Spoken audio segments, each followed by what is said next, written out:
risk. How it is possible? ನೀವು ಬೆಳೆಯಕ್ ಬಂದ್ರೆ ನನ್ ನಡೆಸ್ತೀರಿ ಅಂದ್ರೆ ಏನ್ ಹೇಳ್ಬೇಕು? ಒಂದು ಹಾಡಿಲ್ಲ, ಒಂದು ಪೆನ್ ಇಲ್ಲ, ಒಂದು ಪುಸ್ತಕ ಇಲ್ಲ, ಹೇಳ್ದಾಗ ಬರ್ಕೊಡೋದಿಲ್ಲ, ಆಮೇಲೆ ತಿಳಿದಿದ್ರಿ. ನಾ ಹಿಂಗ ಮಾಡಿದ್ರೆ ಇನ್ನು ತಳಗಳ ಬರಕ್ ಆಗುದಿಲ್ಲ. ನಾ ಮನ್ಸಲ ಹೇಳಿ ಮುಂದೆ ಹೋಗ್ಬಿಡ್ತು. ಬೇಕಾದವ್ರು ಬರ್ರಿ, ಸಾಕಾದವ್ರು ಬಿಡ್ರಿ, ಮತ್ತೆ ಏನಾಗಬೇಕಾಗಿಲ್ಲ. ಎಷ್ಟು ನಾನು ಸಮಜಾಯಿಸಿ ಹೇಳ್ತೀನಿ ಅಷ್ಟಷ್ಟು ಮತ್ತೆ ದುರುಪಯೋಗ ಹೋಗ್ತೀರಂದ್ರೆ ಏನ್ ಹೇಳ್ಬೇಕು? ಕೈಯಾಗ ಒಂದ್ ಪೆನ್ ಇಟ್ಕೊಡ್ರಿ. ಸತ್ವಂ ಅಂತ ಅರ್ಥ ನೀವೇನು ಸತ್ಯ ಮಾಡಿದ್ರಲ್ಲಿ ನಿಮ್ಗೆ ಈ ತಿಳಿತದ ಹೇಳಿ. ಸತ್ವ ಅಂತಂದ್ರೆ ಇಲ್ಲಿ ಏನಂತ ಬುದ್ಧಿ ಅಂತ ಮೊನ್ನೆ ಹೇಳಿಲ್ಲ, ಬುದ್ಧಿ ಅಂತ ಬರ್ಕೊಡ್ರಿ. ಮನಸ್ಸಿಗಿಂತ ಬುದ್ಧಿ ಶ್ರೇಷ್ಠ ಅದ, ಬರ್ಕೊಡ್ರಿ.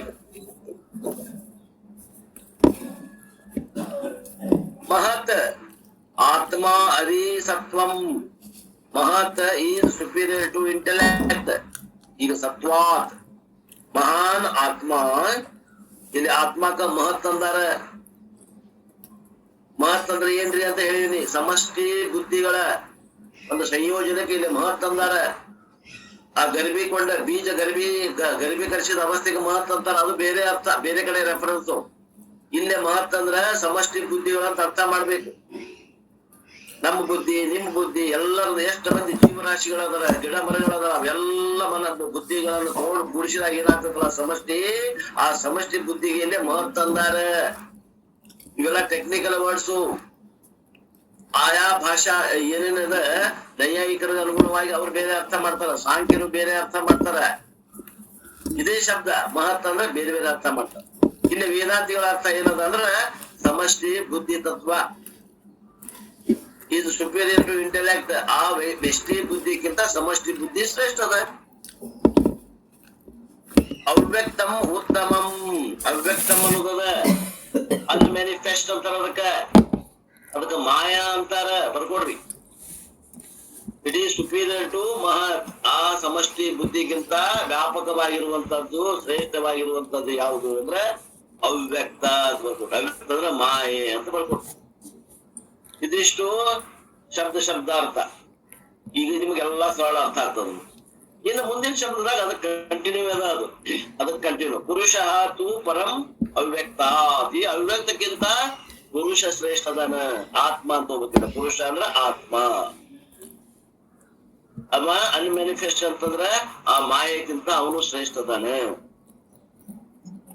ಆ ಆತ್ಮ ಹೆಂಗದಾನ? ವ್ಯಾಪಕ, ಆಲ್ ಪರ್ವೇಸಿವ್, ವ್ಯಾಪಕ ಅದಾನ. ಏವಚ ಅಲಿಂಗ. ಮತ್ತೆ ಹೆಂಗದಾನ ಅವಾಗ? ಗುಣರಹಿತ ಅದಾನ, ಅಟ್ರಿಬ್ಯೂಟ್ಲೆಸ್. ಅವಾಗ ರೂಪ ಇಲ್ಲ, ಅವಾಗ ಅಂಗಾಂಗಗಳಿಲ್ಲ, ಸಾವಯವನಲ್ಲ, ನಿರವಯವನದಾನ. ಅಟ್ರಿಬ್ಯೂಟ್ಸ್ ಅಂದ್ರೆ ಅವಯವಗಳು ಅಂತ ಅರ್ಥ ಮಾಡ್ರಿ, ಗುಣಗಳು ಅಂತ ಅರ್ಥ ಮಾಡ್ರಿ, ಎರಡೂ ಅಂತವ್. ಅಂದ್ರ ಅಲಿಂಗ ಅಂದ್ರೆ ಅವಯವ ರಹಿತದಾನ. ಜ್ಞಾತ್ವ ಎಂ. ಯಾವನು ಇವನನ್ನು ಅರಿಯುತ್ತಾನೆಯೋ, ಜ್ಞಾತ್ವ ಎಂ, ಇವನನ್ನು ಯಾರು ತಿಳಿಯುತ್ತಾರೋ. ಜಂತು. ಜಂತು ಅಂತಂದ್ರೆ ಮನುಷ್ಯರು. ಯಾರು ತಿಳಿತಾರಲ್ಲ, ಜೀವನ ಜನನ ಯಾರಿಗೈತೆ ಅವ್ರಿಗೆಲ್ಲ ಜಂತುಗಳು ಅಂತ ಹೇಳಿದಾರ. ಅವರು ಏನಾಗ್ತಾರೆ? ಮುಚ್ಚತೆ. ಅವ್ರಿಗೂ ಬಿಡುಗಡೆ ಹೊಂತಾರ. ಮುಚ್ಚತೆ ಅಂದ್ರೆ ಬಿಡುಗಡೆ ಹೊಂದು, ಮೋಕ್ಷವನ್ನು ಹೊಂದು. ಚ ಗಚ್ಚತಿ ಇಮ್ಮಾರ್ಟಾಲಿಟಿ. ಮತ್ತೇನು ಹೋಗ್ತಾರೆ ಅವರು? ಇಮ್ಮಾರ್ಟಾಲಿಟಿ ಅಂದ್ರ ಅಮೃತತ್ವದ ಕಡೆಗೆ ಹೋಗ್ತಾರೆ. ಇಷ್ಟವ್ರ ಅರ್ಥ. ಶಬ್ದಾರ್ಥ ತಿಳಿಲಿಲ್ಲ ಅಂದ್ರೆ ಅರ್ಥ ಆಗುವುದಿಲ್ಲ. ಮೊದಲ ಶಬ್ದಕ್ಕೆ ಏನ್ ಅರ್ಥ ಮಾಡ್ಬೇಕು ತಿಳ್ಕೋಬೇಕು. ಇಲ್ಲಿ ಆತ್ಮನನ್ನ ಹೇಳಿರ್ಲಿಲ್ಲ ಅವ್ರು. ಏನ್ ಹೇಳಿದ್ರು ಕ್ರಮವಾಗಿ ಇನ್ನೊಂದು ಹೇಳ್ತೇನೆ ನೋಡ್ರಿ, ಸಂಕ್ಷಿಪ್ತ ಹೇಳ್ಬಿಡ್ತೀನಿ. ಮನಸ್ಸಿಗಿಂತ ಶ್ರೇಷ್ಠವಾದದ್ದು ಯಾವ್ದು ಅಂದ್ರೆ ಇಂದ್ರಿಯಗಳಿಗಿಂತ ಶ್ರೇಷ್ಠವಾದದ್ದು ಮನಸ್ಸು. ಆ ಮನಸ್ಸಿಗಿಂತ ಶ್ರೇಷ್ಠವಾದದ್ದು ಬುದ್ಧಿ ಅದ. ಬುದ್ಧಿಗಿಂತ ಶ್ರೇಷ್ಠವಾಗಿದ್ದು ಮಹತ್ ಅದ. ಮಹತ್ಗಿಂತ ಶ್ರೇಷ್ಠವಾಗಿದ್ದು ಮಾಯೆ ಅದ. ಮಾಯೆಗಿಂತ ಶ್ರೇಷ್ಠವಾದದ್ದು ಆತ್ಮ ಅದ. ಆತ್ಮ ವ್ಯಾಪಕ ಅದ. ಮತ್ತ ಅದಕ್ಕೆ ಯಾವ್ದು ಗುಣಗಳು ಇಲ್ಲ, ಅದಕ್ಕೆ ಯಾವ ಅವಯವಗಳು ಇಲ್ಲ, ಅದಕ್ಕೆ ಹುಟ್ಟು ಇಲ್ಲ, ಅದಕ್ಕೂ ಸಾವು ಇಲ್ಲ ಅಂತ ಯಾರು ತಿಳಿತಾರೋ ಅವರು ಏನಾಗ್ತದೆ? ಅವ್ರಿಗೆ ಮೃತ್ಯುವಿನಿಂದ ಬಿಡುಗಡೆ ಹೊಂದಿ ಅಮೃತತ್ವವನ್ನು ಹೊಂದುತ್ತಾರೆ.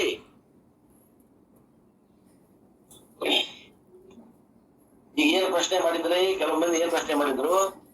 ಅಲ್ರಿ ಸರ, ನೀವು ಒಳಗ್ ಹೋಗಿದ್ರಿ, ಒಳಗ್ ಹೋಗಿ ಹೊರಗೆ ಹೆಂಗ್ ಬಂದ್ರಿ ಅಂತ ಕೇಳಿದ್ರಿ. ಒಳಗ್ ಹೋಗಿ ಹೊರಗೆ ಹೆಂಗ್ ಬಂದ್ವಿ ಅಂದ್ರ ಬುದ್ಧಿ ಎಲ್ಲದ್ರಿ? ಬುದ್ಧಿ ಒಳಗದ. ಮಹತ್ ಎಲ್ಲದ? ಮಹತ್ ಹೊರಗದ. ಮತ್ ಒಳಗ ಹೋಗಿ ಹೊರಗೆ ಬಂದ್ವಿ.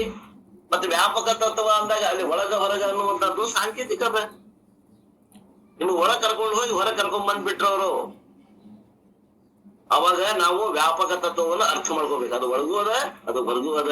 ಉಪಾಧಿಯನ್ನ ತೆಗೆದು ಬಿಡ್ರಿ, ಒಳಗ ಹೊರಗ ಅನ್ನೋದು ಇಲ್ಲ. ಇಲ್ಲ, ವ್ಯಾಪಕದ ಒಂದ ಚೇತನ ಅದ. ಮತ್ತು ಆ ಉಪಾಧಿ ಒಳಗ ಕುಂತೇನಂತಾರೆ ನಮಗ ಜ್ಞಾನ ಉಪಾಧಿ ಬಿಡ್ಬೇಕಾಗ್ತದ. ಉಪಾಧಿ ಕಲ್ಪಿತದ. ಉಪಾಧಿ ಪಾರಮಾರ್ಥಿಕ ಸತ್ತ ಅಲ್ಲದು. ಏಕ ಸತ್ತ, ದ್ವಿಸತ್ತ, ತ್ರಿಸತ್ತ ಅಂತ ತಿಳ್ಕೊಂಡು ಹೇಳೋರದೇವಿ. ಮುಂದಿನ ಸಲ ಈಗ ಕೈವಲ್ಯ ಉಪನಿಷತ್ತಾಗ ಬರ್ತದ ಅದು. 3 ಸತ್ತ ಹೇಳ್ತೇವೆ. ಯಾರಿಗೆ? ಪ್ರಥಮವಾಗಿ ಬಂದವ್ರಿಗೆ, ಇವತ್ತ ಕಾಲ ಹೆಜ್ಜೆ ಇಟ್ಟವ್ರಿಗೆ ವೇದಾಂತದಾಗ 3 ಸತ್ತ ಹೇಳ್ತೀವಿ. ಒಂದು ಪ್ರಾತಿಭಾಸಿಕ ಸತ್ತ, ಒಂದು ವ್ಯಾವಹಾರಿಕ ಸತ್ತ, ಒಂದು ಪಾರಮಾರ್ಥಿಕ ಸತ್ತ ಹೇಳ್ತೀವಿ. ಹೆಂಗ ಆಗ್ಬೋದು? 5-6 ತಿಂಗಳ ಅಥವಾ 1 ವರ್ಷ ಒಪ್ಪತ್ತ ಆತಂದ್ರೆ ಆ 3 ಸತ್ತನ 2 ಸತ್ತದಾಗ ಮುಳುಗಿಸ್ತೇವೆ. ಅಂದ್ರೆ ಆ ವ್ಯಾವಹಾರಿಕ ಸತ್ತ ತಗೊಂಡು ಹೋಗಿ ಪ್ರಾತಿಭಾಷಿಕದಾಗ ಹಾಕಿ 2 ಮಾಡ್ತೀವಿ. ಅವಾಗ ಏನಂತೀವಿ? ಇರುವ 2 ಸತ್ತಪ್ಪ ಅಂತ ಹೇಳ್ತೀವಿ ನಾವು ಶಿಷ್ಯನಿಗೆ. ಯಾವ್ಯಾವ್ರಿ? ಒಂದು ಪಾರಮಾರ್ಥಿಕ ಸತ್ತ, ಇನ್ನೊಂದು ಪ್ರಾತಿಭಾಷಿಕ ಸತ್ತ. ಮತ್ತೆ ವ್ಯಾವಹಾರಿಕ ಸತ್ತ ಏನಾಯ್ತು? ವ್ಯಾವಹಾರಿಕ ಸತ್ತ ಪ್ರಾತಿಭಾಷಿಕದಾಗ ಮರ್ಜಿ ಮಾಡಿದ್ವಿ ಅಂತ ಹೇಳ್ತೀವಿ ನಾವು. ಪ್ರಾತಿಭಾಷಿಕಕ್ಕೂ ಮತ್ತು ವ್ಯವಹಾರಿಕಕ್ಕೆ ಏನ್ ಸಂಬಂಧ ಅಂದ್ರೆ ಏನೇನು ಸಂಬಂಧ, ಅದು 2 ಬಂದೆ. ಇಲ್ಲಿ ವ್ಯವಹಾರ ಆಕತಿ, ಅಲ್ಲಿ ವ್ಯವಹಾರ ಇರಂಗಿಲ್ಲ ಅಷ್ಟೇ. ಆ ವ್ಯವಹಾರ ಕೂಡ ಮಿಥ್ಯ ಆಯ್ತಂತ ಒಂದ್ ಮಾತು ಹೇಳಿದ್ರು ಅವ್ನ 2 ಕೂಡಿಸ್ಬಿಡ್ತೇವೆ. ಅವು ಕೂಡ್ಸೋದಾಗ ಅವ್ 2 ಕೂಡಿಸಿ ಒಂದಾತು. ಪ್ರಾತಿಭಾಷಿಕ ಸತ್ತದಾಗ ಮರ್ಜರ್ ಆತು, ವ್ಯವಹಾರಿಕ ಸತ್ತ. ಅವಾಗ ಏನ್ ಹೇಳ್ತೀವಿ? 2 ಸತ್ತ ಬಿಡಪ್ಪ ಅಂತ ಹೇಳ್ತೀವಿ. ಇನ್ನೊಂದು ವರ್ಷ ಒಪ್ಪತ್ತು ಅವನು ವೇದಾಂತ ಶ್ರವಣ ಮಾಡ್ಕೊಂತ ಅವನಲ್ಲಿ ಅಧಿಕಾರತ್ವ ಪ್ರಾಪ್ತಿ ಆತಂದ್ರೆ ಅವ್ನು ಹೇಳೋದು ಏನಪ್ಪಾ ಅಂದ್ರೆ ಏಕ ಸತ್ತ. ಏನದ? ಏಕಮೇವ ಅದ್ವಿತೀಯ ಬ್ರಹ್ಮ ವಸ್ತು ಒಂದ ಅದ. ಈ ಮಾಯ ಅನ್ನೋದು ಇಲ್ಲ, ಅವಿದ್ಯೆ ಅನ್ನೋದು ಇಲ್ಲ, ಉಪಾಧಿ ಅನ್ನೋದು ಇಲ್ಲ. ಅವೆಲ್ಲವೂ ಕಲ್ಪಿತದಾವ. ಈ ಕಡೆಯಿಂದ ನೋಡಿದಾಗ ತೋರ್ತಾವ, ಆ ಕಡೆಯಿಂದ ನೋಡಿದಾಗ ಕಾಣೋದಿಲ್ಲ. ಅವು ಇಲ್ಲ. ಏನ್ರಿ ಹಿಂಗಂದ್ರ? ಮೃಗಜಲವನ್ನ ಮೃಗಜಲ ಅದ. ಮಧ್ಯಾಹ್ನದಾಗ 12 ಗಂಟೆಕ ಸ್ವಲ್ಪ ಸಪಾಟವಾದ ನೆಲಕ್ಕೆ ಹೋಗ್ರಿ, ನಿಮಗ ಮೃಗಜಲ ಕಾಣ್ತದ. ಬಿಸಿಲದ ಈಗ ಕಾಣ್ತದ, ನೋಡ್ರಿ, ಅನುಭವ ಮಾಡಿ. ಮೃಗಜಲ ಎಲ್ಲೇ? ನಿಮ್ ಎದುರಿಗೆ ಪೂರ್ವ ದಿಕ್ಕಿಗೆ 1 ಕಿಲೋಮೀಟರ್ ನಲ್ಲಿ ಕಾಣ್ತದ ಅಂತ ತಿಳ್ಕೊಡ್ರಿ. ಅಲ್ಲಿ ನೀರು ಹರಿದಂಗ ಕಾಣ್ತದ. ನೀರ್ ಅದ ಏನೋ? ಇಲ್ಲ. ಆ ಒಂದು ಚರಗಿ ನೀರ್ ತೊಗೊಂಬಂದ್ ನಾ ನೀರ್ ಕುಡಿತೀನಿ ಅಂದ್ರೆ ಆಕತ್ತೇನು? ಆಗುದಿಲ್ಲ. ವ್ಯವಹಾರ ಆಗುದಿಲ್ಲ. ಪ್ರಾತಿಭಾಷಿಕದ. ಹೌದ್ರಿ?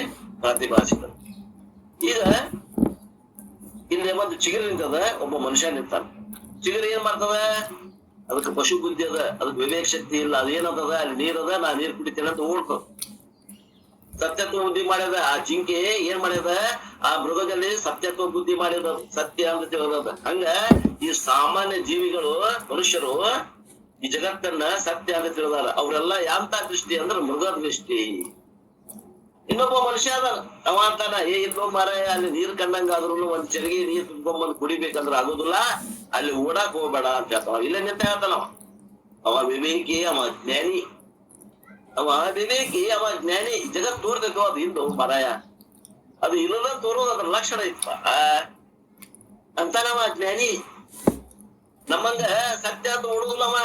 ನಾವ್ ಒಂಟೆ ನೋಡ್ರಿ ಸತ್ಯ ಏನು? ಸ್ತ್ರೀ, ಪುತ್ರ, ಧನ, ಕನಕ, ವಸ್ತ್ರ, ವಾಹನ, ಸಾನ, ಮನ್ಮಾನ, ಸಾನ, ಮಾನ, ಆಮ್ಯಾಗ ಹಾರ, ತುರಾಯಿ, ಪೆನ್ಷನ್, ಅದು ಇದು ಆಸ್ತಿ ಅಂತ ಬೆನ್ನಂತೀವಿ. ಖರೆ ಅಂತ ಬೆನ್ನಂತೀವಿ, ಸುಳ್ಳು ಅಂತ ಬೆನ್ನಂತೀವಿ. ಖರೆ ಪ್ರಾಮಾಣಿಕವಾಗಿ ಹೇಳ್ರಿ, ಖರೆ ಅಂತ ಬೆನ್ನಂತೀವಿ. ಖರೆ ಅಂತ ಬೆನ್ನಂತೀವಿ. ಜ್ಞಾನಿಗಳೇನು ಅಲ್ಲ. ನಾವ್ ಯಾರಿಗ್ ಸಮಾನ ಅಂದ್ರ ಆ ಪಶು ದೃಷ್ಟಿಗೆ ಸಮಾನ. ಖರೆ ಅಂತ ಹೋಗೋರು ಏನದ? ಪಶು ದೃಷ್ಟಿ. ನಾವು ವೇದಾಂತವನ್ನು ಶ್ರವಣ ಮಾಡಿ ನಾವು ಜ್ಞಾನಿಗಳಾಗಿದ್ರ ಇದು ಪ್ರತೀತಿ ಮಾತ್ರ, ಇದು ಇಲ್ಲಪ್ಪ, ಇದು ಇಲ್ಲದ ತೋರ್ತದ, ಇದು ಪ್ರಾತಿಭಾಷಿಕ. ನಮ್ಮ ಜ್ಞಾನಿ. ಈಗ ಬರ್ರಿ, ಹಗರಕ್ಕೆ ಬರ್ರಿ, ಸ್ವಲ್ಪ ಎಚ್ಚರಿಕೆಯಿಂದ ಹೇಳ್ರಿ ಉತ್ತರ. ಈಗ ಆ ಮೃಗಜಲ ತೋರಾಗತ್ತಲ್ಲ, ವಿವೇಕಿಗೂ ತೋರಾಗತ್ತದ, ಆ ಜಿಂಕಿಗೂ ತೋರಾಗತ್ತದ. ಜಿಂಕಿಗೆ ಅದು ಸತ್ಯತ್ವ ಬುದ್ಧಿಗೆ ಕಾರಣ ಆಗ್ಯದ. ಆ ಜ್ಞಾನಿಗೆ ಆ ಮೃಗಜಲ ಮಿಥ್ಯಾ ಅಂತ ತಿಳಿದಾನ. ಅದು ತೋರ್ತೈತಿ, ಅದು ಇಲ್ಲ ಅಂತ ತಿಳಿದಾನ. ಇವ್ರಿಬ್ರಿಗೂ ಮುಗಿಸಿದೆ ನಾನು. ಈಗ 3ನೇ ಹೇಳ್ತೀನಿ. ಸೂರ್ಯನ ದೃಷ್ಟಿಗೆ ಮೃಗಜಲ ಐತೇನ್ರಿ? ಸೂರ್ಯನ ದೃಷ್ಟಿಯಿಂದ ಮೃಗಜಲ ಐತಿ ಅನ್ನುವಂತ ಕೇಳಾಗತ್ತೇನೆ. ಯಾರು ಹೇಳ್ತೀರಿ? ಭೀಷ್ಮಗೌಡರು ಹೇಳ್ತಾರ. ಇಲ್ರಿ, ಸೂರ್ಯನ ದೃಷ್ಟಿಯೊಳಗಿಲ್ಲ. ಸೂರ್ಯನ ದೃಷ್ಟಿಯಿಂದ ಇಲ್ಲ, ಜ್ಞಾನಿ ದೃಷ್ಟಿಯಿಂದ ಪ್ರಾತಿಭಾಷಿಕ, ಅಜ್ಞಾನಿ ದೃಷ್ಟಿಯಿಂದ ವ್ಯವಹಾರಿಕ, 3 ಸತ್ತ ಹೇಳ್ಯಾರ. ಅದಕ್ಕೆ ಅಜ್ಞಾನಿನ ವೈದು ಜ್ಞಾನಿನ ಮಾಡ್ತೀವಿ, ಜ್ಞಾನಿನ ವೈದು ಸೂರ್ಯನ ಮಾಡಿಬಿಡ್ತೇವೆ ನಾವು.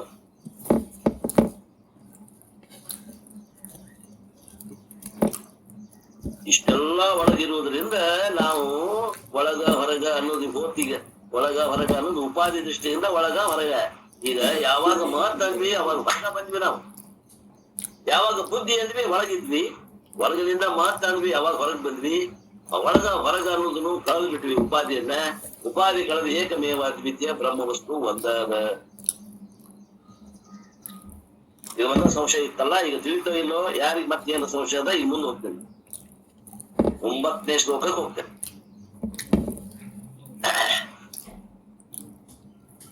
ಮುಂದೆ ಹೋಗ್ರೆ ನಾ ಇನ್ನೊಮ್ಮೆ ಹೇಳ್ಬೇಕು, ಯಾರಿಗೆ ಏನ್ ತಿಳಿಲಿಲ್ಲ ಹೇಳು. ಇವು ಪಾರಿಭಾಷಿಕ ಶಬ್ದ ಇರೋದ್ರಿಂದ ಪರಂಪರೆ ಒಳಗೆ ಅರ್ಥ ಮಾಡಿದ್ರೆ ಯಥಾರ್ಥವಾಗಿ ತಿಳಿತದ. ಈಗ ನೋಡ್ರಿ, ಭಗವದ್ಗೀತೆ ಒಳಗೆ ಅಭ್ಯಾಸ ಅಂತ ಬಂದದ್ದು. ಅಭ್ಯಾಸ ಅಂದ್ರೆ ಅಲ್ಲಿ ಏನೋ ಇಷ್ಟ ದೇವತಾ ಉಪಾಸನೆ ಐತಿ. ಆ ಶಬ್ದ ನೀವು ಎಷ್ಟು ಹಿಡ್ಕೊಂಡು ಕೂತ್ಕೊಂಡು ಅರ್ಥ ಆಗತ್ತೆ ಹೇಳಿ, ನಿಮ್ಗೆ ಅರ್ಥ ಆಗೋದಿಲ್ಲ. ಅಲ್ಲಿನೂ ಒಂದು ಅಂಗ ಬಂದದ, ಪ್ರಶ್ನೆ ಅಲ್ಲಿಗೆ ಆಗತ್ತೆ. ಅದನ್ನು ಹೇಳ್ತೇನೆ ಇವತ್ತು ಸಾಯಂಕಾಲ ಭಗವದ್ಗೀತೆ ಒಳಗ.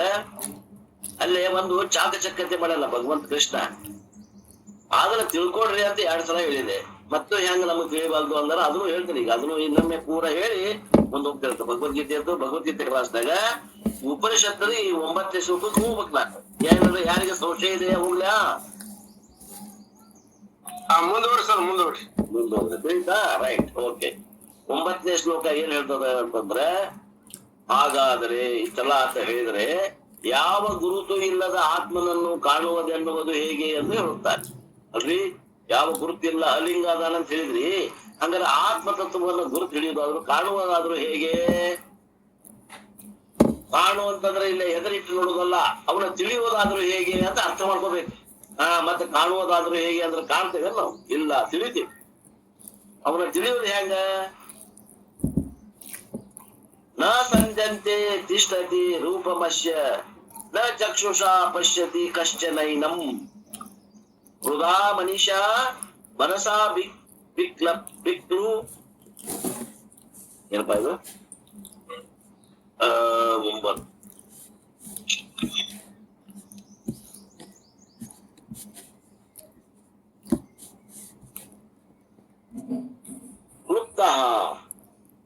9 ಕ್ಲುಪ್ತಃ ಅಭಿಕ್ಲುಪ್ತಃ ಅಂತ ಆಗ್ಬೇಕು.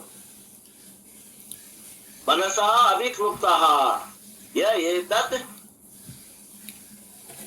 ಏತತ್ ವಿದುರ್ ಮೃತಾಸ್ತೆ ಭವಂತಿ. ನ ಸಂಜತೆ ತಿಷ್ಠತೆ ರೂಪಮಶ್ಯ ನ ಚಕ್ಷುಷಾ ಪಶ್ಯತಿ ಕಶ್ಚನೈನಂ ಹೃದಾ ಮನಿಷಾ ಮನಸಾ ಬ್ಲಿಕ್ಷತೆ. ಮನಷಾ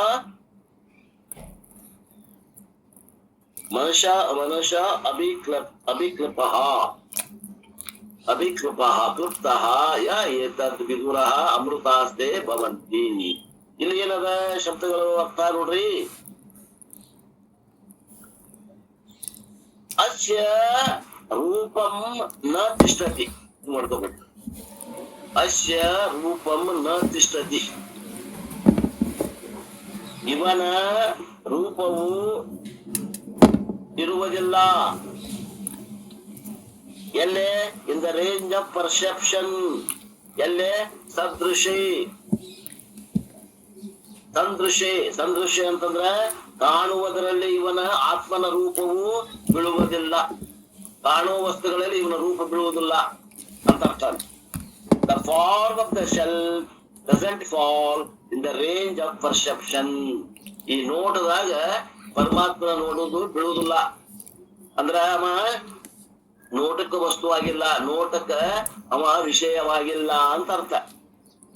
ನ ಕಶ್ಚನ ಪಶ್ಯತಿ ಏನಂ. ಆದ್ದರಿಂದ no one sees the self. ಯಾರೂ ಆತ್ಮನನ್ನ ಕಣ್ಣಿನಿಂದ ನೋಡಾಕ ಆಗುವುದಿಲ್ಲ. ನ ಚಕ್ಷುಷಾ ಪಶ್ಯತಿ ಕಶ್ಚಿತ್ ದೈನಂ. ಯಾರೂ ಕೂಡ, ಯಾವನೊಬ್ಬರು ಕೂಡ ಆತ್ಮನನ್ನ ನೋಡಕ್ಕಾಗಲ್ಲ. ಜ್ಞಾನಿಗೂ ನೋಡಕ್ಕಾಗುದಿಲ್ಲ ಅಂತ. ಆತ್ಮನನ್ನ ಜ್ಞಾನಿಗೂ ಕೂಡ ನೋಡಕ್ಕಾಗೋದಿಲ್ಲ. ಎದರಿಂದ? ಚಕ್ಷುಷಾ, ಕಣ್ಣಿನಿಂದ ನೋಡಕ್ಕಾಗುವುದಿಲ್ಲ. ಮುಂದ ಅವಿಕ್ಲುಪ್ತ ಅವನು ಎದರಿಂದ ತಿಳಿದು ಬರ್ತಾನ ಅವಿಕ್ಲುಪ್ತ ಎದರಿಂದ ತಿಳಿದು ಬರ್ತಾನಮ್ಮ ಅವಿಕ್ಲುಪ್ತ ಅಂತಂದ್ರೆ ಬೈ ದಿ ಕ್ಲಿಯರ್ ವಿಷನ್ ಮನಸ್ಸಿನಿಂದ ತಿಳಿದು ಬರ್ತಾನೆ ಮನಸ ಅವಿಕ್ಲುಪ್ತ ಅದು ಮನಸ ಅವಿಕ್ಲುಪ್ತ ಮನೀಷಾ ಮನಸ ಅವಿಕ್ಲುಪ್ತ ಮನೀಷಾ ಅವನು ಮನಸ್ಸಿನಿಂದ ತಿಳಿದು ಬರುತ್ತಾನೆ ಮತ್ತು ಬುದ್ಧಿಯಿಂದ ತಿಳಿದು ಬರುತ್ತಾನೆ ಮನುಷ್ಯ ಅಂದ್ರೆ ಬುದ್ಧಿಯಿಂದ ತಿಳಿದು ಬರುತ್ತಾನೆ ಹೃದಯ ಅಂದ್ರೆ ಎಲ್ಲೇ ಇಂದ ಹೂ ರಿಸೈಡ್ಸ್ ಇನ್ ದ ಹಾರ್ಟ್ ಅವ ಆ ಹೃದಯ ಕಮಲದಲ್ಲಿ ವಾಸವಾಗಿರ್ತಾನಲ್ಲ ಆ ಹೃದಯ ಕಮಲದಲ್ಲಿದ್ದಂತಹ ಆ ಪರಮಾತ್ಮನನ್ನ ಮನಸ್ಸಿನಿಂದ ಬುದ್ಧಿಯಿಂದ ತಿಳಿದು ಬರ್ತಾನ ಕಣ್ಣಿನಿಂದ ತಿಳಿದು ಬರುವುದಿಲ್ಲ. ಓಂ ನಮಃ ಶಿವಾಯಪ್ಪ. ಹೇಳ್ರಿ ಇನ್ನು ಮನುಷ್ಯಗೆ ಬುದ್ಧಿಗೆ ವೇದ್ಯ ಆದಂಗ ಐತೇನ್ರಿಪ್ಪ? ಏನ್ರಿ ಮನುಷ್ಯರೇ ಮನಸ್ಸು ಬುದ್ಧಿಗೆ ವೇದ್ಯ ಆದಂಗ ಆಯ್ತಲ್ರಿ? ಅದ ಮನಸ್ಸು ಬುದ್ಧಿಗೆ ವೇದ್ಯ ಆಗುವಂಗ ಆಕೈತೆ ಅಂತ ಹೇಳಕತ್ತಾರ ಇಲ್ಲಿ. ಆದ್ರ ಅದು ಕೂಡ ಹೆಂಗದ ಅಂದ್ರ ಇದರಿಂದ ಅಲ್ಲ, ಫಲವ್ಯಾಪ್ತಿಯಿಂದ ಅಲ್ಲ, ವೃತ್ತಿ ವ್ಯಾಪ್ತಿಯಿಂದ ಆಗ್ತದೆ. ಬಸವರಾಜ್ ಅವ್ರೆ, ವೃತ್ತಿ ವ್ಯಾಪ್ತಿಯಿಂದ ಆಗ್ತದೆ. ನಮಸ್ಕಾರ. ಹ್ಞೂನ್ರಿಪ್ಪ, ಹ್ಞೂನ್ರಿ. ಮನಸ ಮನೀಷಾ ಹೃದಯ ದೇಹಿ ಬಿಂದು. ಯಾರು ಹಿಂಗ ತಿಳಿತಾರೋ ಈ ಆತ್ಮನನ್ನ ಭವಂತಿ ಅಮೃತಾಹ, ಅವರು ಅಮೃತತ್ವವನ್ನೇ ಹೊಂದುತ್ತಾರೆ, ಅಮೃತರಾಗುತ್ತಾರೆ ಅಂತ. ಇಷ್ಟು ಶಬ್ದಾರ್ಥ ಅದ. ಇದರ ವಿಶೇಷ ಅರ್ಥವನ್ನ ಈಗ ನಾನು ಹೇಳ್ಕೊಂತ ಹೋಗ್ತೇನೆ. ಅದು ಬಸವರಾಜಪ್ಪ ಅವರು ಒಂದು ಪ್ರಶ್ನೆ ಕೇಳಿದ್ರು, ಅದು ಬಹಳ ಆಳವಾದ ಪ್ರಶ್ನೆ ಅದ. ವಿಷಯವೇ ಅಂದ್ರೆ ಏನು, ಫಲವ್ಯಾಪ್ತಿ ಅಂದ್ರೆ ಏನು, ವೃತ್ತಿ ವ್ಯಾಪ್ತಿ ಅಂದ್ರೆ ಏನು ಅನ್ನುವಂತ ವಿಷಯ ಬರ್ತದ. ಆದ್ರೆ ಹೇಳೇನಿ ಹಿಂದ ನಮ್ ಮಂದಿಗೆಲ್ಲ ಹೇಳೇನಿ. ಅವ್ರು ಅವತ್ತು ಇರ್ಲಿ ಕಾಣ್ತೈತಿ, ಕೇಳಿದ್ರು ಅವರು. ಇರ್ಲಿ, ಫಲವ್ಯಾಪ್ತಿಯಿಂದ ತಿಳಿದು ಬರೋದಿಲ್ಲ, ಅದು ವೃತ್ತಿ ವ್ಯಾಪ್ತಿಯಿಂದ ತಿಳಿದು ಬರ್ತದ ಅಂತ ತಿಳ್ಕೊಂಡು ವಿಚಾರ ಸಾಗರದ ವಿಷಯ ಬಂದದ. ವಿಚಾರ ಸಾಗರದ ಘಟನೆಯನ್ನ ತಗೊಂಡು ಹಿಂದೆ ಹೇಳಿದ್ದದ. ನೋಡೋಣ ಈಗ ಅಲ್ಲಪ್ಪವ್ರು ಏನ್ ಹೇಳ್ತಾರ ನೋಡೋಣ. ಅಲ್ಲಿ ಬರ್ಲಿಕ್ಕೆ ಮತ್ತೆ ಆತ್ಮ ಈಸ್ ಇಂಡಿಡ್ ಏನಂತಾರ 9 The nature of Atma doesn't fall in the range of perception. ದೃಷ್ಟಿಗೆ ಗೋಚರವಾಗುವಂತಹ ವಸ್ತು ಆತ್ಮ ಅಲ್ಲ. No one sees this with the eye. ಯಾರು ಈ ಆತ್ಮನನ್ನ ನೇತ್ರದಿಂದ ನೋಡ್ಲಿಕ್ಕೆ ಬರುವುದಿಲ್ಲ ಯಾರಿಗೂ. It is revealed by the insight through the intellect which resides in the heart. Those who know this becomes immortal. ಆತ್ಮನನ್ನ ಅವರು ಈ ಸಂಸ್ಕಾರವುಳ್ಳಂತ ಮನಸ್ಸು ಮತ್ತು ಬುದ್ಧಿಯಿಂದ ತಿಳಿದುಕೊಳ್ಳಲಿಕ್ಕೆ ಪ್ರಯತ್ನ, ನೋಡುವುದನ್ನಲ್ಲ ತಿಳಿದುಕೊಳ್ಳಲಿಕ್ಕೆ ಸಾಧ್ಯ ಅದ ಅಂತ ಹೇಳ್ತಾರೆ. ಅದು ಫಲವ್ಯಾಪ್ತಿಯಿಂದಲ್ಲ, ಅದು ವೃತ್ತಿ ವ್ಯಾಪ್ತಿಯಿಂದ ಅಂತ ಅನ್ನೋದೇನು ಇರ್ಲಿ. When the mind has the total focus laser like, ನಮಗ ಇನ್ನೊಂದು ಹೇಳ್ತೀನಿ, ಇಲ್ಲಿ ಸಂದರ್ಭೋಚಿತವಾಗಿ ಒಂದು ಮಾತು ಹೇಳ್ತೀನಿ. ಸಾಮಾನ್ಯ ಜನರಿಗೆ ವೃತ್ತಿ ಪ್ರಭಾಕರ ಗ್ರಂಥಗಳು ಅವಶ್ಯ ಇಲ್ಲ ಅಂತೀನಿ. ಏನ್ರಿ, ಸಾಮಾನ್ಯ ಜನರಿಗೆ ನಿಜಗೂಢ ಗ್ರಂಥ ಸಾಕು. ಯಾಕಂದ್ರೆ ಅಲ್ಲಿ ಸರ್ಕಸ್ ಬಾಳ್ ಮಾಡ್ಬೇಕಾಗ್ತದ. ವಿಚಾರ ಸಾಗರ ಹಗರ ಗ್ರಂಥ ಅಲ್ಲ, ವೃತ್ತಿ ಪ್ರಭಾಕರ ಹಗರ ಗ್ರಂಥ ಅಲ್ಲ. ಹೌದನ್ನುವಂತ ಮಂದಿ ಲಗಾಟ್ ಹೊಡಿತಾರಲ್ಲಿ. ಅಲ್ಲಿ ಬಹಳ ವೃತ್ತಿ ಸೂಕ್ಷ್ಮ ಬೇಕಾಗ್ತದೆ. ನಮಗ್ ಬೇಕಾಗಿದ್ದ ಮೋಕ್ಷಕ್ಕಾಗಿ ಅಷ್ಟ ಆಡ ಪ್ರಯತ್ನ ಮಾಡುವಂತದ್ದು ಸಾರ್ವಜನಿಕರಿಗೆ ಏನು ಅವಶ್ಯ ಇಲ್ಲ ಗ್ರಂಥಗಳು. ನಮಗ್ ನಿಜಗೂಢ ಗ್ರಂಥ ಭಗವದ್ಗೀತೆ ಉಪನಿಷತ್ತು, ಒಂದು 10 ಉಪನಿಷತ್ತು ಅಷ್ಟೇ ನಮ್ಗ ಅವರು ಆಳವಾಗಿ ಕರ್ಕೊಂಡು ಹೋಗುದಿಲ್ಲ. ಆತ್ಮಜ್ಞಾನ ಆಗದೆ ಏನು ಬಿಡುವುದಿಲ್ಲ. ಆತ್ಮಜ್ಞಾನ ಆಗ್ಬೇಕನ್ನೋರಿಗೆ ಇಷ್ಟು ಸಾಕು ನಮ್ಮ ಗ್ರಂಥಗಳು. ಇನ್ನ ಇದ್ರಾಗ ಮತ್ತೆ ಆಳವಾಗಿ ಅಭ್ಯಾಸ ಮಾಡಿರ್ತಾರೆ, ಸನ್ಯಾಸಿಗಳು ಇರ್ತಾರೆ. ಅವ್ರು ಅಲ್ಲೆಲ್ಲ ಪ್ರವಚನಕ್ಕೆ ಹೋಗುವಂತ ಅವಶ್ಯಕತೆ ಇರ್ತದೆ. ಶಾಸ್ತ್ರಿಗಳು ಇರ್ತಾರೆ, ಅವ್ರಿಗೆ ಏನಾಗ್ತದೆ ಬೇಕಾಗ್ತದೆ, ಬ್ರಹ್ಮಸೂತ್ರ ಬೇಕಾಗ್ತದೆ, ವೃತ್ತಿ ಪ್ರಭಾಕರ ಬೇಕಾಗ್ತದೆ, ಅನುಭವ ಯಾರು ಇದು ವಿಚಾರ ಸಾಗರ ಅನ್ನುವಂತ ಗ್ರಂಥಗಳು ಬೇಕಾಗ್ತವೆ. ಸಾಮಾನ್ಯರಪ್ಪ ನಾವು ಸಾಮಾನ್ಯರು ನಮ್ಗೆ ಜ್ಞಾನ ಆಗಿ ನಮ್ಗೆ ಆಯುಷ್ ಕಮ್ಮಿ ಅದ. ಈಗ ಬರೋದ ನಾವು ಶಾಸ್ತ್ರಕ್ಕೆ 65, 66ನೇ ವಯಸ್ಸಿಗೆ ಎಂಟರ್ ಆಗೇವಿ. ಇನ್ನು ನಾವು ಸಂಸ್ಕೃತ ಕಲಿತಾಗ್ಲಿ ಅಥವಾ ಕಠಿಣ ಗ್ರಂಥಗಳನ್ನ ಅಭ್ಯಾಸ ಮಾಡಿ ತಿಳ್ಕೊಳಿಕ್ಕೆ ನಾವು ಹೋಗ್ತೇವಿ ಆತ್ಮತತ್ವ ಅಂದ್ರೆ ಅದು ಅಸಾಧ್ಯದ ಮಾತು. ಮೋಕ್ಷ ಬೇಕ್ರಿ ಅನ್ನೋರು ಶಾರ್ಟ್ ಕಟ್ ನಾಗ ಕರ್ಕೊಂಡ್ ಹೊಂಟೇನ, ಬರ್ರಿ ನಮ್ ಕೂಡ ಶಾರ್ಟ್ ಕಟ್ ನಾಗ. ಮತ್ ಇಲ್ಲಿ ಬಂದ್ಮ್ಯಾಗು ಆಗ್ಲಿಕ್ಕಂತಂದ್ರ ಪ್ರಾರಬ್ಧ ಸಹಕಾರ ಕೊಡ್ಲಿಕ್ಕಂದ್ರೆ ಯಾರು ಏನ್ ಮಾಡಕ್ ಬರಂಗಿಲ್ಲ. ಆಗದು ಹೊರಬೇಕಿಗೆ ಭೂತಾದಿ ಪ್ರತಿಬಂಧಕ ತೀರದೆ ಅನ್ನುವಂತ ಶ್ಲೋಕದ, ಅವಾಗ ಯಾರು ಏನ್ ಮಾಡಕ್ ಬರಂಗಿಲ್ಲ. ಇಲ್ಲಿ ಶಾರ್ಟ್ ಕಟ್ ನಾಗ ನಿಮ್ಗೆ ಆತ್ಮಜ್ಞಾನ ಸರಳವಾಗಿ ಅದೇ ಏನದ ನಿಮಗ ತಿಳಿಯುವಂತ ಶಬ್ದಗಳಲ್ಲಿ ತಿಳಿಯೋ ಹಂಗ ಅದೇ ಏನದ ಟಾರ್ ರೋಡ್ ನ ಕರ್ಕೊಂಡು ಹೋಗುವಂತ ವಿಧಾನವನ್ನು ನಮ್ದದ. ಇನ್ನ ಕಠಿಣ ಮಾರ್ಗ ಆಮ್ಯಾಗಿಂದ ಅವಕ್ಕೆಲ್ಲ ಡೆಫಿನೇಷನ್, ಅವಕ್ಕೆಲ್ಲ ಪ್ರಶ್ನೆ ಉತ್ತರ ಮಾಡ್ಕೊಂತ ಹೋದ್ರ ವಿಚಾರ ಸಾಗರ, ವೃತ್ತಿ ಪ್ರಭಾಕರ ಅನ್ನುವಂತ ಗ್ರಂಥ ಅದಾವ. ಅಲ್ಲಿ ಹೋಗಿ ನಾವು ಅಭ್ಯಾಸ ಮಾಡ್ತೀವಿ ಅನ್ನೋರಿಗೆ ನಮ್ದೇನ್ ಅಭ್ಯಂತರ ಇಲ್ಲ. ಅಲ್ಲಿ ಅವು ಆಳವಾಗಿ ಅಭ್ಯಾಸ ಮಾಡ್ತಾವ. ಇದು ಫಲ ವ್ಯಾಪ್ತಿ, ವೃತ್ತಿ ವ್ಯಾಪ್ತಿ ಇವೆಲ್ಲ ವಿಷಯ ಅಲ್ಲಿ ಬರ್ತಾವ. ಆದ್ದರಿಂದ ಬಸವರಾಜಪ್ಪ ಅವ್ರಿಗೆ ನಾ ಹೇಳುವುದೇನಂದ್ರೆ, ಅಲ್ಲಿ ಆಳವಾಗಿ ಅದರಿಪ್ಪ ಇಲ್ಲಂತಲ್ಲ. ಆದ್ರೆ ಇಲ್ಲಿ ಸಾಮಾನ್ಯ ಜನರು ಸಂಸಾರದಾಗ ಹೊಡ್ರಿಕೊಂಡು ಏನೋ ಒಂದಿಷ್ಟು ಜ್ಞಾನ ಮಾಡ್ಕೋಬೇಕನ್ನೋರಿಗೆ ಪಟ್ಟ ಒಂದ್ ಸಣ್ಣದ ಒಂದು ದಾರಿ ಕಂಡು ಹಿಡಿದಾಗ ಶಾರ್ಟ್ ಕಟ್ ನಾಗ ಉಪನಿಷತ್ತು ತಿಳಿಯೋಂಗ್ ಹೇಳ್ತೇವಿ, 10 ಉಪನಿಷತ್ತು. ಆಮ್ಯಾಗಿಂದ ಭಗವದ್ಗೀತಾನು ತಿಳಿಯೋಂಗ್ ಹೇಳ್ತೇವಿ. ಆ ನಂತರ ಸ್ವಲ್ಪ ಇದ್ರಾಗ ಆಸಕ್ತಿ ಇದ್ದವರಿಗೆ ಬ್ರಹ್ಮಸೂತ್ರ ಅಂತ ಏನ್ ಬರ್ತದಲ್ಲ, ಅದು ವೃತ್ತಿ ಪ್ರಭಾಕರದಷ್ಟು ಕಠಿಣ ಅದ, ಅದನ್ನು ಹೇಳ್ತೇವಿ, ಇಲ್ಲ ಅನ್ನಂಗಿಲ್ಲ. ಅಷ್ಟು ನಾವು ಅದು ಏನದ, ಅವು ಅಷ್ಟು ಆಳ ಇಲ್ಲ, ಅಷ್ಟು ಸೂಕ್ಷ್ಮ ಬುದ್ಧಿ ಬೇಕಾಗಿಲ್ಲ. ವೃತ್ತಿ ಪ್ರಭಾಕರದಷ್ಟು ಸೂಕ್ಷ್ಮ ಬುದ್ಧಿ ನಮ್ಮ ಬ್ರಹ್ಮಸೂತ್ರಕ್ಕೆ ಬೇಕಾಗಿಲ್ಲ. ಸ್ವಲ್ಪ ಏನಿರ್ಬೇಕು, ಮೆಮೊರಿ ಇರ್ಬೇಕು. ಹಿಂದ್ ಹೇಳಿದ್ದನ್ನ ಮಂತ್ರ ಹೇಳಪ್ಪ ಅಂದ್ರೆ ಆ ಹೇಳಕ್ ಬರ್ತಿರ್ಬೇಕು. ಆ ಮಂತ್ರದಾಗ ನಾವು ಹಿಂದ ಮುಂದೆ ಮಾಡಿ ಹೇಳುವಂತಾಗ ಪಟ್ನ ತಿಳ್ಕೊಳಕ ಅನುಕೂಲ ಆಗ್ತದೆ.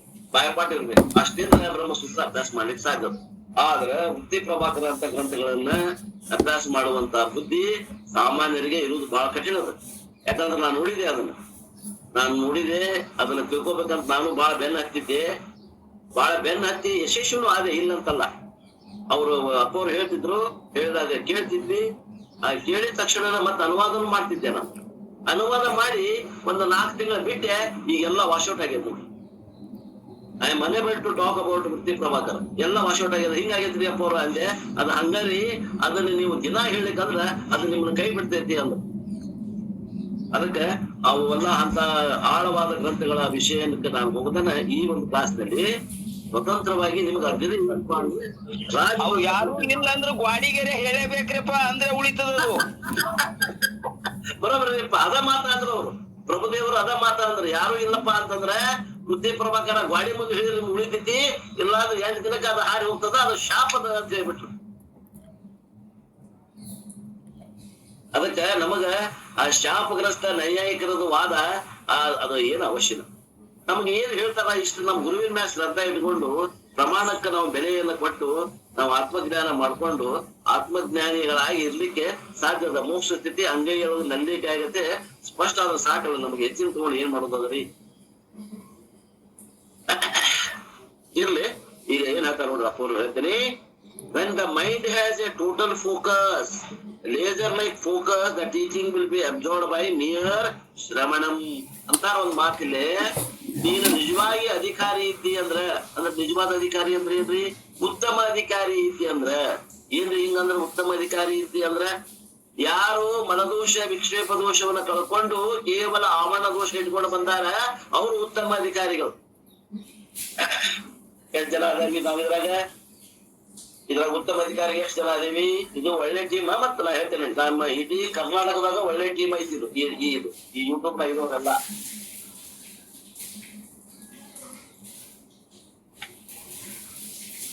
ನನ್ನ ಭಾವನೆ ಈ ಟೀಮ್ ನಾಗ ಇರೋರೆಲ್ಲ ಒಳ್ಳೆ ಅಧಿಕಾರಿಗಳದಾರ. ಆದಾಗ್ಯೂ ಕೂಡ ಇದ್ರಾಗೂ ಫಿಲ್ಟರ್ ಹಾಕಿದ್ರೆ ಉತ್ತಮ ಅಧಿಕಾರಿಗಳು ಎಣಿಸಿದ್ರೆ ಒಂದ್ 5-6 ಮಂದಿ ಆಗುತ್ತೆ. ನನ್ ಕಡೆ ಒಂದ್ ಫಿಲ್ಟರ್ ಅದ, ಆ ಫಿಲ್ಟರ್ ನ ಹಾಕಿ ನೋಡೀನಿ. ಒಂದ್ 5-6 ಮಂದಿ ಉತ್ತಮ ಅಧಿಕಾರಿಗಳ, ಉಳಿದವರೆಲ್ಲ ಮಧ್ಯಮ ಮತ್ತು ಕನಿಷ್ಠ ಅಧಿಕಾರಿಗಳದಾರ. ಇಲ್ಲೇನಂತಾರ, ಉತ್ತಮ ಅಧಿಕಾರಿ ಮನದೋಷ ವಿಕ್ಷೇಪ ದೋಷ ಕಳ್ಕೊಂಡು ಬಂದಿರ್ಬೇಕು ಅಂತ ಉತ್ತಮ ಅಧಿಕಾರಿ. ಅವನಿಗೆ ಏನಾಗ್ತದ ಅಂತಾರವ, with a mind which has got a focus like laser like focus, the teaching will be absorbed by mere ಶ್ರವಣಂ.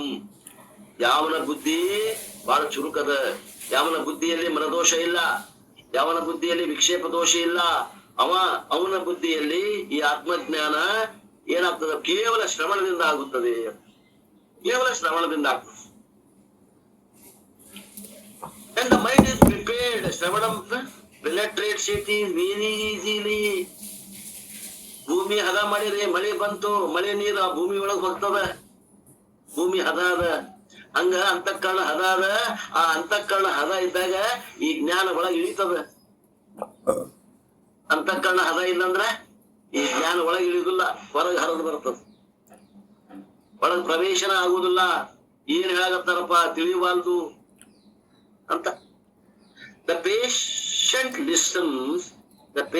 listens to his biopsy report with intense focus because the future of his life depends upon it.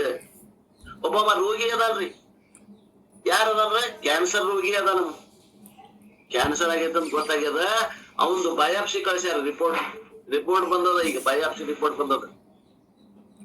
ಅವ ಏನು ಅದಾನಲ್ಲ patient, ಯಾರು ಆ ರೋಗಿ, ಆ biopsy report ಅಲ್ಲಿ ಹೆಂಗ ಕೇಳ್ತಾನಲ್ಲ ಹಂಗ ಕೇಳ್ಬೇಕಂತ. ಈ ರಿಪೋರ್ಟ್ ಯಾವುದು ಈ ಶ್ರವಣ ಮಾಡೋದನ್ನ ಅಷ್ಟು ಕಾಳಜಿಯಿಂದ ಕೇಳ್ಬೇಕಂತ. ನಾವೇನ್ ಬಿಡು ಆದಂಗಾಗ್ಲಿ ಆಳ ಮಗನ ಮದುವೆ ಅಂತ ತಿಳ್ಕೊಂಡು ಈ ಹೆಂಗೂ ಕಾಣಂಗಿಲ್ಲ, ಮೊಬೈಲ್ ಒಂದ್ ಕಡೆ ಇಡುದ, ಕೆಲಸ ಮಾಡ್ಕೊಂತ ಕೇಳ್ತಾರ ಕೆಲವು ಮಂದಿ. ಕೆಲವು ಮಂದಿ ಮನ್ಕೊಂಡು ಕೇಳ್ತಿರ್ತಾರ, ಕೆಲವು ಮಂದಿ ನಿದ್ದೆ ಮಾಡ್ಕೊಂತ ಕೇಳ್ತಾರ. ಏನ್ ಗೊತ್ತಾಗೋದಿಲ್ಲಲ್ರಿ. ಹಂಗಂದ್ರ ಇದು ಒಲಿತೈತೇನೆ ವಿದ್ಯೆ? ಒಲಿದ್ರು ಬಹಳ ಏನದ.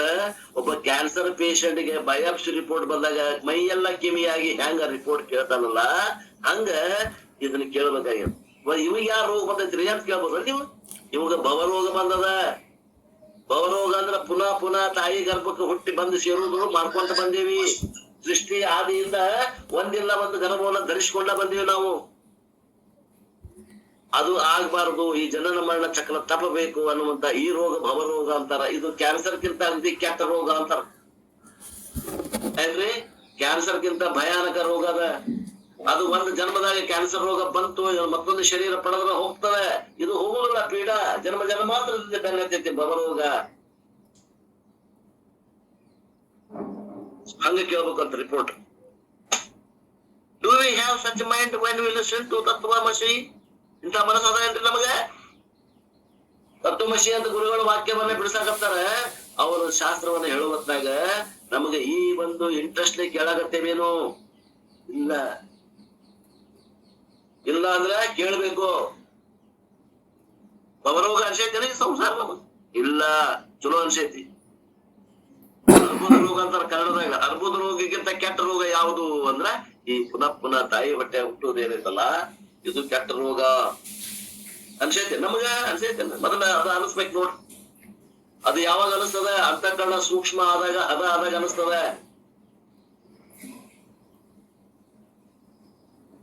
ಅಂತಃಕರಣದಲ್ಲಿ ಕಶ್ಮಲ ಇದ್ದಾಗ ಅನಿಸೋದಿಲ್ಲ, ಬೇಷ್ ಅನಿಸ್ತದ. ಬಹಳ ಚಲೋ ಅನಿಸ್ತದ. ತಾಯಿ ಹೊಟ್ಟೆ ಹುಟ್ಟೋದು ಬಹಳ ಚಲೋ ಬಿಡ್ರಿ. If we can enjoy the teaching totally with such a deep concentration, it will be absorbed instantaneously. ಆ ರೀತಿ ಲಕ್ಷ್ಯ ಕೊಟ್ಟು ಹೆಂಗವ ರಿಪೋರ್ಟ್ ಕೇಳ್ತಾನೋ ಹಂಗ ನಾವು ತತ್ವಮಸಿ ಮಹಾವಾಕ್ಯ ಈ ಶಾಸ್ತ್ರ ಶ್ರವಣವನ್ನ ಕೇಳಿದ್ದಾದ್ರೆ ಆ ಕೇಳಿದಂತ ಅರ್ಥ ನಮ್ಮ ಅಂತಃಕರಣದೊಳಗ ಪ್ರವೇಶ ಆಗ್ತದ. ಪರೀಕ್ಷಿತ had only 7 days to live and yet he sought liberation. ಪರೀಕ್ಷಿತ ರಾಜ ಇದ್ದ, ಅವಾಗ ಮೋಕ್ಷದಿಂದ ಬಿಡುಗಡೆ ಬೇಕಾಗಿತ್ತು. ಮೋಕ್ಷ ಬೇಕಾಗಿತ್ತು ಅವಾಗ, ಮರಣದಿಂದ ಬಿಡುಗಡೆ ಬೇಕಾಗಿತ್ತು. ಅವಾಗ 7 ದಿವಸ ಅಷ್ಟ ಅವಕಾಶ ಇತ್ತು ನೋಡ್ರಿ. ಅವಾಗ 7 ಬಿಟ್ಟು 8ನೇ ದಿವಸ ಅವಕಾಶ ಇರ್ತಿದ್ದಿಲ್ಲ. ಹಂಗೇನ್ರ ಐತೆ ನಮಗ? ಹಂಗಿದ್ದಾಗ ಜ್ಞಾನ ಆಗ್ತಿತ್ತು. ನಮ್ಗ ಟೈಮ್ ಇಲ್ಲಪ್ಪ, ಲಘುನ ನಾವು ಮುಕ್ತರಾಗಬೇಕು ಅನ್ನುವಂತದ್ದು ತಿಳುವಳಿಕೆ ಇದ್ದವ್ರಿಗೆ ಇದು ಲಘು ಜ್ಞಾನ ಆಗ್ತದೆ. ಆದಂಗ ಆಗ್ಲಿ ಬಿಡ, ಆಳ ಮಗನ ಮದ್ವಿ ಅನ್ನೋವಾಗ ಆದ್ರಾತು, ಇಲ್ಲಂದ್ರೆ ಇಲ್ಲ. Time pass.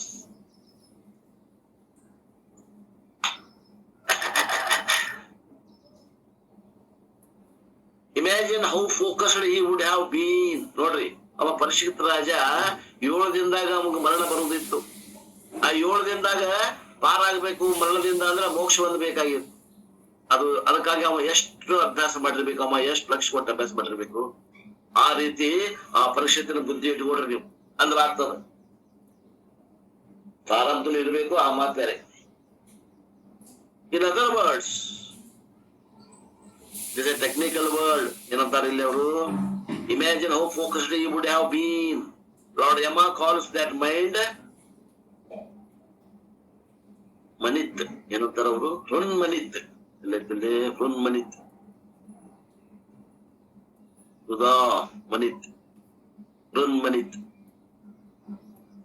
ಲಾರ್ಡ್ ಯಮ ಇಲ್ಲಿ ಏನು ಉತ್ಕಟವಾದ ಆಶಯ ಇತ್ತಲ್ಲ ಅವಾಗ ಯಾರಿಗೆ ಆ ರಾಜ ಪರಿಷತ್ ರಾಜನಿಗೆ ಅದಕ್ಕೆ ಏನಂತಾರಪ್ಪ ಅಂತಂದ್ರ ಹೃನ್ಮನಿತ್ ಅಂತಾರ. ದ ಟೆಕ್ನಿಕಲ್ ವರ್ಡ್, ಇದು ಪಾರಿಭಾಷಿಕ ಶಬ್ದ. The first two lines Lord Yama says that Brahman is subtler than anything in the creation. ಆ ಬ್ರಹ್ಮ ತತ್ವ ಏನದ ಈ ಜಗತ್ತಿನಲ್ಲಿ ಯಾವ್ಯಾವ ವಸ್ತುಗಳು ಅದಾವ ಹೇಳ್ಕೊಂತ ಬಂದ್ರು ಅವೆಲ್ಲಕ್ಕಿಂತಲೂ ಅದು ಸೂಕ್ಷ್ಮ ಮತ್ತು ವ್ಯಾಪಕದ ಅಂತ ಹೇಳ್ಕೊಂತ ಬಂದ. ಅದಕ್ಕಿಂತ ಸೂಕ್ಷ್ಮ ಅದಕ್ಕಿಂತ ವ್ಯಾಪಕವಾದದ್ದು ಇನ್ನೊಂದಿಲ್ಲ. Therefore the mind should also be very subtle to understand this. ಆ ಸೂಕ್ಷ್ಮವಾದ ಆತ್ಮ ತತ್ವವನ್ನು ತಿಳ್ಕೋಬೇಕಂದ್ರೆ ಮನಸ್ಸು ಕೂಡ ಬಹಳ ಸೂಕ್ಷ್ಮ ಆಗಬೇಕು. The nature of Brahman doesn't fall within the range of perception. ಆ ರೂಪಂ ನಾಸ್ತಿ, ಆ ಸ್ವರೂಪ ಏನದ ಆತ್ಮತತ್ವಕ್ಕೆ ರೂಪ ಇಲ್ಲದೆ ಇರುವುದರಿಂದ ಅದು ಈ ಸ್ಥೂಲ ನೇತ್ರಕ್ಕೆ ಗೋಚರ ಅಲ್ಲ, ಅಗೋಚರದ. It is then very clear that whatever falls within the range of perception is not Brahman. ಇದರಿಂದ ಏನ್ ಹೇಳ್ದಂಗಾತು ಅಂದ್ರೆ ಈ ಕಣ್ಣಿಗೆ ಏನೇನ್ ಕಾಣ್ತದಲ್ಲ ಅದು ಅಷ್ಟು ಬ್ರಹ್ಮ ಅಲ್ಲ ಅನ್ನಂಗಾತು. ಕಣ್ಣಿಗೆ ಏನ್ ಕಾಣ್ತೈತಲ್ಲ ಅದು ಅಷ್ಟು ಬ್ರಹ್ಮ ಅಲ್ಲ ಅಂದಂಗಾತು. ಮತ್ತೆ ಏನ್ ಕಾಣ್ತೈತಿ ಅದು ಏನು? ಅದು ಅನಾತ್ಮ ಅಂತಾರ. It is very clear that whatever falls within the range of perception, it is not Brahman. ಅದು ಬ್ರಹ್ಮ ಅಲ್ಲ. ಕಣ್ಣಿಗೆ ಕಾಣುವಂತ ವಸ್ತುಗಳು ಏನದಾವಲ್ಲ ಅವು ಯಾವ ಬ್ರಹ್ಮ ಅಲ್ಲ, ಅವು ಆತ್ಮ ಅಲ್ಲ. Saguna Ishvara available for darshanam, sparshanam etc. But the Upanishad says that is only an intermediate stage. The ultimate is not available for perception. ಅಲ್ರಿ ಕೆಲವು ಮಂದಿ ಸಗುಣ ಪರಮಾತ್ಮನು ಕೂಡ ವ್ಯವಹಾರ ಮಾಡಿದ್ರಲ್ಲ, ನಾಮದೇವ ಮುಂತಾದವರು. ಮತ್ತೆ ಸಗುಣ ಪರಮೇಶ್ವರನ ಹೇಳ್ತಾರಲ್ಲ, ಅಂದ್ರೆ ಅದು ಮಧ್ಯಂತರದ ಒಂದು ಸ್ಥಿತಿ, ಅದು ಅಂತಿಮ ಸ್ಥಿತಿ ಅಲ್ಲ. ಅವನು ಮನಸ್ಸ ಹಂಗಾಗಿ ತೋರ್ತದ ಅಂತ ಅರ್ಥ. ಅವನ ಮನಸ್ಸ ಹಂಗಾಗಿ ತೋರ್ತದ. ಅಲ್ಲಿ ತೋರಿದ್ದು ನಾಮದೇವಕ್ಕೆ ತೋರಿದ್ದು ಕೃಷ್ಣ ಭಗವಂತ ತೋರಿದ್ದು ಅವನ ಮನಸ್ಸ ಹಂಗಾಗಿ ತೋರಿದ ಅಂತ ಅರ್ಥ. ಅವನ ಮನಸ್ಸ ಹಂಗಾಗಿ ತೋರ್ಯದ. ಹಂಗ ಯಾವ್ದು ತೋರ್ತೈತಿ ಅಂದ್ರೆ ಅದು ಪರಮಾತ್ಮ ತತ್ವ ಏನಂದ್ರ ಅಲ್ಲ. Therefore, no seeker can see the Brahman through the ordinary or external eye, because whatever is seen, it is anatma or object. ಅಲ್ರಿ ಈ ಚರ್ಮ ಚಕ್ಷುವಿನಿಂದ ನೋಡಾಕ ಬರುದಿಲ್ಲ ಅಂತಂದ್ರೆ ಹೌದು, ಯಾರಿಗೂ ಬರುದಿಲ್ಲ ಏನಂದ್ರೆ ಯಾರಿಗೂ ಬರುವುದಿಲ್ಲ ಅಂದ್ರೆ ಹೌದು, ಯಾರಿಗೂ ಬರುದಿಲ್ಲ, ಯಾರ್ಯಾರಿಗೂ ಬರುದಿಲ್ಲ ಅಂತ. ಯಾವ್ದು ಕಣ್ಣಿಗೆ ಕಾಣ್ತತೆ ಈ ಕಣ್ಣಿಗೆ ಅದು ಅನಾತ್ಮ ಅದ, ಅದು ಆತ್ಮ ಅಲ್ಲ. ಅದು ಆಬ್ಜೆಕ್ಟ್ ಅದ, ಅದು ಸಬ್ಜೆಕ್ಟ್ ಅಲ್ಲ. ಅದು ದೃಶ್ಯ ಅದ, ಅದು ದೃಕ್ ಅಲ್ಲ. ಏನ್ ಹೇಳ್ಬೇಕ್ರಿ? ಈ ನಾವ್ ಶಬ್ದಗಳು ಹೇಳಾಗತ್ತೇವಿ, ಅರ್ಥ ಯಾರ್ಯಾರು ಈ ಶಬ್ದಕ್ಕೆ ಅರ್ಥ ಆಕ್ಕವು, ಶಬ್ದಕ್ಕೆ ಒಂದು ಅರ್ಥದಾಗ ಹೋಗಿ ನಿಲ್ಬೇಕು ಅಂದ್ರೆ ಅರ್ಥ ಆಗ್ತದ. ಬರೀ ಶಬ್ದ ಆಗಿ ಉಳಿದ್ರೆ ಅರ್ಥ ಆಗುದಿಲ್ಲ. ಬೇರೆ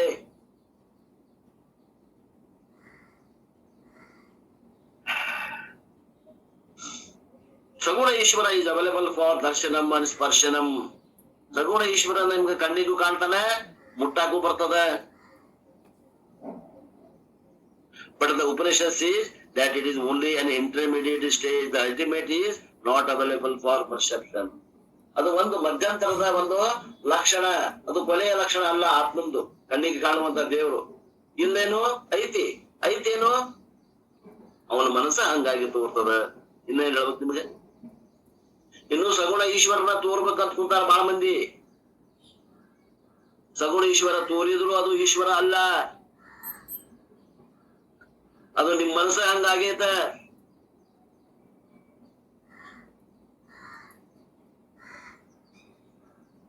ಒಮ್ಮೊಮ್ಮೆ ಯಾರನ್ನ ನೆನೆಸಿಕೊಂಡು ಮುಕ್ಕೊಂಡಿರ್ತೇವಿ, ಕನಸ್ನಾಗ ಅವರ ಬರ್ತಾರ ನೋಡ್ರಿ. ಹಂಗ ನಿಮ್ ಮನಸ್ನಾಗ ಆ ಭಾವ ಹೆಚ್ಚಿಗೆ ಇದ್ದಾಗ ಅವರ ತೋರ್ತಾರ. ಇದಕ್ಕ ಪವಾಡ ಅನ್ನೋರು ಬಾಳ ಮಂದಿ ಅದಾರ. ಪವಾಡ ಬೆನ್ನ ಹತ್ತಬೇಡ್ರಿ, ಪವಾಡದ ಬೆಲೆ ಕೊಡಾಕ ಹೋಗ್ಬೇಡ್ರಿ. ಸಾಮಾನ್ಯ ಜನರಿಗೆ ಎಲ್ಲ ಪವಾಡ. ಇಲ್ರಿ ಅಲ್ಲಿ ಹೋದ್ವಿ ನಡ್ಕೊಂಡ್ವಿ, ನಮ್ ಗಂಡ ಮಗು ಹುಡ್ತು, ನಮ್ಗ್ ಅಲ್ಲಿ ಹೋದ್ವಿ ನಡ್ಕೊಂಡ್ವಿ, ನಮ್ ಮಗಳ ಮದುವೆ ಆತು, ಇವಕ್ಕೆಲ್ಲಾ ಬಲಿ ಬೀಳಾಕ್ ಹೋಗ್ಬೇಡ್ರಿ. ಅವೆಲ್ಲ ಪ್ರಾರಬ್ಧ ಆಗಿಲ್ಲ. ಅದಾವು. ಇಷ್ಟು ಶಾಸ್ತ್ರಕ್ ಬಂದಾಗ ಇನ್ನೂ ಪವಾಡಕ್ ಹೋಗ್ತೇನೆ ಅಂದ್ರೆ ಅದು ಲಕ್ಷಣ ನಾನು. ಪವಾಡ ಸುಳ್ಳು ಅಂತಲ್ಲ, ಪವಾಡ ಖರಿ ಅಂತಲೂ ಅಲ್ಲ.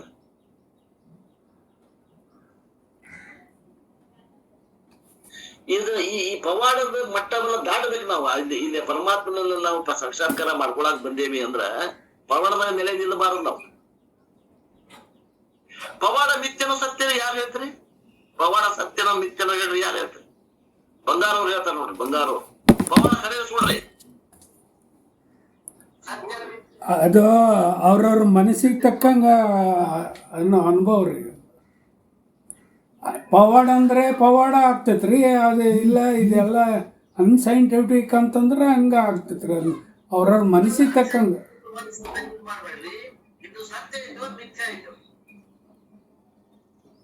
ಸತ್ಯ ಐತ್ರಿ.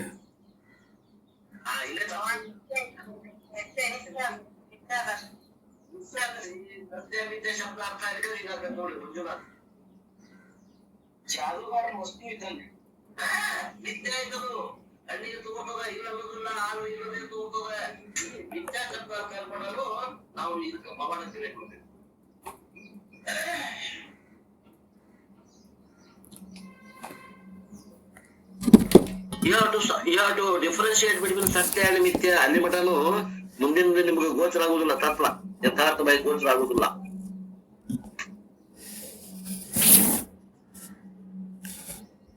ನಿನ್ನೆ ನೀವು ಕಳಿಸಿದ ಒಂದು ವಿಡಿಯೋ ನೋಡಿದೆ ನಾನು.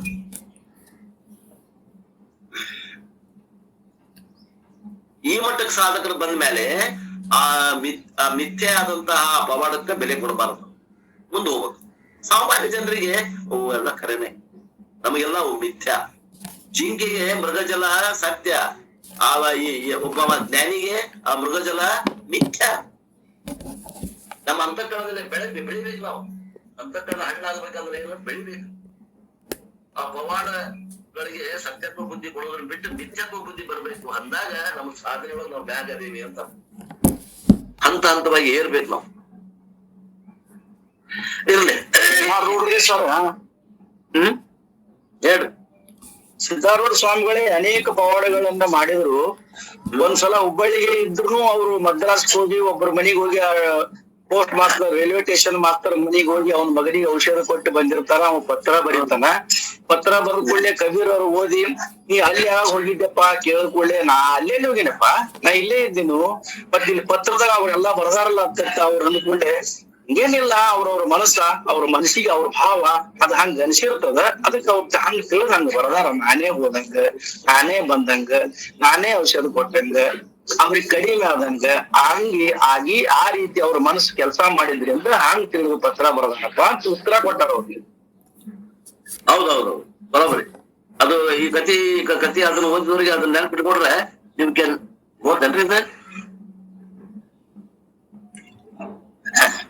ಹಲೋ ಹಲೋ, ಆಯ್ತು ಅದಲ್ರಿ? ಹಲೋ, ಆಯ್ತಲ್ರಿ? ಐತ್ರಿ. ಹಾ ಸರಿ ಸರಿ. ಹಂಗದ ನೋಡ್ರಿ. ಅದು ಹುಬ್ಬಳ್ಳಿ ಒಳಗ ಮತ್ತು ಮುಲ್ಕಿಬಾಯಿ ಒಳಗ ಒಂದ ಸಮಕಾಲದಲ್ಲಿ ದರ್ಶನ ಕೊಟ್ಟಾರ. ಅದ ಆ ಭಾವನಾ ಹಂಗ ಮಾಡ್ತಾರ. ಅದನ್ನ ಸತ್ಯ ಅಂತ ತಿಳ್ಕೊಂಡ್ರ ಅದು ಕನಿಷ್ಠ ಅಧಿಕಾರಿಯ ದೃಷ್ಟಿ. ಅದನ್ನ ಮಿಥ್ಯ ಅಂತ ತಿಳ್ಕೊಂಡ್ರ ಅದು ಮಧ್ಯಮ ಅಧಿಕಾರಿಯ ದೃಷ್ಟಿ. ಅದು ಸುಳ್ಳು ಅಂತ ತಿಳಿದ್ರ ಅದು ಉತ್ತಮ ಅಧಿಕಾರಿಯ ದೃಷ್ಟಿ. ಇದ್ರಾಗ ಮೂರ್ ಮಂದಿ ಅಧಿಕಾರಿಗಳನ್ನ ಹೇಳಿಬಿಟ್ಟು ನೋಡ್ರಿ. ಭಕ್ತರಿಗೆ ಅದು ಸತ್ಯನ ಅನಿಸ್ತದೆ. ಭಕ್ತರಿಗೆ 12ನೇ ಅಧ್ಯಾಯದ ಭಕ್ತರಲ್ಲ ಅವರು. ಭಗವದ್ಗೀತೆ 12ನೇ ಅಧ್ಯಾಯದ ಭಕ್ತ ಹೆಂಗದಾನಂದ್ರ ಅವ ಜ್ಞಾನಿ ಭಕ್ತ ಅದಾನಲ್ಲಿ. ಸಾಮಾನ್ಯ ಭಕ್ತರ ಲಕ್ಷಣ ಅನ್ಬಹುದು. ನಮ್ ಹಿರಣ್ಣವ್ರು ಹೇಳಿದಂಗ ಅದು ಭಕ್ತರಿಗೆ ಅದು ಪವಾಡ ಸತ್ಯನ ಅನಿಸ್ತದ. ಮತ್ತ ಲಕ್ಷ್ಯ ಏನದರಿ ಪವಾಡ ಸತ್ಯ ಅನ್ನೋರಿಗೆ? ಆ ಪವಾಡದಾಗ ಐತೆ ಹೊರತು ಆ ಪವಾಡ ಮುಗಿತಪ್ಪ ಅಂತಂದ್ರ ಆ ಪವಾಡ ಮಾಡಿದವನ್ ಮ್ಯಾಗೂ ಇಲ್ಲ, ಆ ವಸ್ತುವಿನ ಮ್ಯಾಗ ಲಕ್ಷ್ಯ ಐತಿ ಹೆಚ್ಚಿಗೆ. ಆ ಪವಾಡ ಮಾಡಿದಂತ ಪುರುಷನ ಮ್ಯಾಗ ಲಕ್ಷ್ಯ ಇಲ್ಲ, ಅವ ಕೊಡುವಂತ ವಸ್ತುಗಳ ಮ್ಯಾಲ ಲಕ್ಷ್ಯ ಇರ್ತದ. ಅಂತ ಸಂಸಾರಿಕ ಜೀವಿಗಳು ಪಾಪ. ಇರ್ಲಿ, ನಮ್ಗ ಅದಕ್ಕೂ ಏನ್ ಬೇಜಾರಿಲ್ಲ. ನಾವು ಕೂಡ ಅದ ಹಂತದಿಂದ ಮ್ಯಾಗ ಏರಿ ಬಂದವ್ರ. ಅದನ್ನ ಹಂತ ಹಂತವಾಗಿ ಅದನ್ನ ದಾಟಿ ಬರ್ಬೇಕು ನಾವು. ಯಾವಾಗ ವೇದಾಂತಕ ಶ್ರವಣಕ್ ಬಂದೇವಿ ಅಂದ್ರ, ಮನನಕ್ ಬಂದೇವಿ ಅಂದ್ರ, ನಿಧಿಧ್ಯಾಸನಕ್ಕೆ ಬಂದೇವಿ ಅಂದ್ರ ಇವೆಲ್ಲವೂ ಹಿಂದ್ ಹೋಗ್ಬೇಕು ಸ್ಟೇಷನ್. ಇವ್ ಇನ್ನ ಮುಂದದಾವಂದ್ರ ನಮ್ಮ ಸಾಧನೆ ಇನ್ನ ಹಿಂದದ ಅಂತ ಅರ್ಥ. ಇರ್ಲಿ, the Upanishad says that it is an intermediary stage. The ultimate stage is available. The ultimate is not available for perception. ಪಾರಮಾರ್ಥಿಕ ನಿಜವಾದ ಪಾರಮಾರ್ಥಿಕ ಸ್ವರೂಪ ಇನ್ನ ದೂರದ ಅಂತ ಅರ್ಥ. Therefore, no seeker can see Brahman through ordinary or extraordinary eye, because whatever is seen is anatma or the object. If it is not available for sensory perception, how can it be known? It can be known only through Guru Shastra Upadesha. Guru Shastra Upadeshadinda ಮಾತ್ರ ತಿಳಿದು ಬರ್ತದೆ. You can see your own eyes only through a mirror. ನಮ್ಮ ನೇತ್ರಗಳನ್ನ ನಾವು ನೋಡ್ಬೇಕು ಅಂದ್ರೆ ಕಣ್ಣಿನಿಂದ ಮಾತ್ರ ನೋಡ್ಲಿಕ್ಕೆ ಬರ್ತದೆ. ಹೆಂಗೋ no other instrument will be useful. ಮತ್ ಕಣ್ಣನ್ನು ನೋಡ್ಲಿಕ್ಕೆ ಕನ್ನಡಿಯನ್ನ ಬಿಟ್ಟು ಯಾವ ಬೇರೆ ಉಪಕರಣದಿಂದ ಆ ಕಣ್ಣನ್ನು ನೋಡಕ ಬರುವುದಿಲ್ಲ. ಹೆಂಗೋ ಹಂಗ ಗುರುಶಾಸ್ತ್ರ ಉಪದೇಶ ಇದ್ರೆ ಆತ್ಮನನ್ನ ಗುರುತಿಸ್ಲಿಕ್ಕೆ ಬರ್ತದೆ. No other instrument is useful. ಬೇರೆ ಉಪಕರಣ ಯಾವುದು ಉಪಯೋಗ ಇಲ್ಲ. Likewise, Shastra Darpana is the only instrument available for seeing Brahman, the self. ಆದ್ರಿಂದ ಶಾಸ್ತ್ರ ಅನ್ನುವಂತ ಕನ್ನಡಿ ಹಿಡ್ಕೊಂಡ್ರೆ ಅದು ಪ್ರಮಾಣ ಅಂತ ತಿಳ್ಕೊಳ್ಳೋದಕ್ಕೆ ನಾವು ಮಹತ್ವ ಕೊಟ್ಟಿದ್ದಾದ್ರೆ, ಗುರುವಿನಲ್ಲಿ ಮತ್ತು ಶಾಸ್ತ್ರದಲ್ಲಿ ಶ್ರದ್ಧೆ ಇದ್ರೆ ಇವು ಮೂರು ಕೂಡಿದಾಗ ಏನಾಗ್ತದ ಅಂದ್ರೆ ಅದು ಆತ್ಮ ಅನುಭವಕ್ಕೆ ಬರ್ತದ. ಬುದ್ಧಿಗೆ ಮನಸ್ಸಿಗೆ ಅನುಭವಕ್ಕೆ ಬರ್ತದ.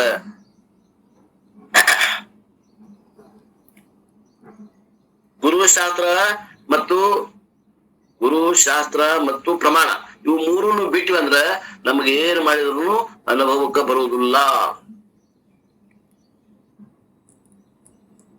To see my own eyes, I should have a mirror as well as good a pair of eyes. ನಾನು ಕಣ್ಣುಗಳನ್ನ ನೋಡ್ಬೇಕಂದ್ರೆ ನನ್ನ ಕೈಯಾಗ ಒಂದು ಸ್ವಚ್ಛ ಕರಡಿ ಬೇಕು. ಆ ನಂತರ ಏನ್ ಬೇಕು? ಅದು ನೋಡಾಕ ಕಣ್ಣು ಬೇಕು. If neither one is good, there is no way to see the self. ಇಲ್ರಿ, ನನ್ನ ಕಣ್ಣದಾವ, ಕಣ್ಣದಾವ, ಮತ್ತೇನಿಲ್ಲ, ಕನ್ನಡಿ ಇಲ್ಲ, ಆಗ್ತತೆ ನೋಡಕ್ ಆಗುದಿಲ್ಲ. ಇಲ್ರಿ, ನನ್ ಕಡೆ ಕನ್ನಡ ಇದು ಪ್ರಮಾಣ ಐತಿ, ಏನು ಕನ್ನಡ ಐತಿ, ಕಣ್ಣಿಲ್ಲ, ಆಕತೆ ನೋಡಕ್ ಆಗುದಿಲ್ಲ. ಎರಡೂ ಬೇಕು. ಎರಡೂ ಇದ್ದಾಗ ಕನ್ನಡಿನೂ ಬೇಕು, ಪ್ರಮಾಣನೂ ಬೇಕು, ನೇತ್ರನೂ ಬೇಕು, ಕನ್ನಡಿನೂ ಬೇಕು. ಎರಡೂ ಇದ್ದಾಗ ಹೆಂಗ ನಮ್ ಕಣ್ಣು ನೋಡಕ್ ಆಗ್ತೈತಿಯೋ ಹಂಗ ನಮ್ಮ ಆತ್ಮದಲ್ಲಿ ನೋಡ್ಬೇಕಾದ್ರೆ ಕನ್ನಡಿ ಅನ್ನುವಂತ ಪ್ರಮಾಣ ಬೇಕು, ವೇದ ಪ್ರಮಾಣ ಬೇಕು. ಆ ನಂತರ ಏನ್ ಬೇಕು? ಪ್ರಮಾಣನೂ ಬೇಕು, ಕನ್ನಡಿನೂ ಬೇಕು. ಕನ್ನಡಿ ಅಂದ್ರೆ ವೇದ ಪ್ರಮಾಣ, ಕಣ್ಣಂದ್ರೆ ಗುರುಶಾಸ್ತ್ರ ಉಪದೇಶ. ಗುರುಶಾಸ್ತ್ರ ಉಪದೇಶ ಎರಡೂ ಬೇಕಾಗ್ತದ. ಎರಡರಲ್ಲಿ ಒಂದಿಲ್ಲ ಆಗುವುದಿಲ್ಲ. ಮತ್ತೇನೇನ್ ಹೇಳ್ಬೇಕ್ರಿ? Therefore, the subtle intellect as well as Guru Shastra Upadesha is required for Jnanam. ಆದ್ರಿಂದ ಆ ದರ್ಪಣ ಹೆಂಗಿರ್ಬೇಕು ಅಂದ್ರೆ ಸೂಕ್ಷ್ಮ ವಿಷಯ ಗ್ರಹಣ ಮಾಡುವಂತ ಬುದ್ಧಿ ಇರಬೇಕು. ಆ ನಂತರ ಗುರು ಶಾಸ್ತ್ರ ಉಪದೇಶ ಎರಡೂ ಇದ್ರೆ ಆತ್ಮಜ್ಞಾನ ಆಗ್ತದ, ಇಲ್ಲಾಂದ್ರೆ ಆಗುವುದಿಲ್ಲ. By the prepared mind and sensitized intellect, one can grasp the subtle Brahman by Shravanam alone.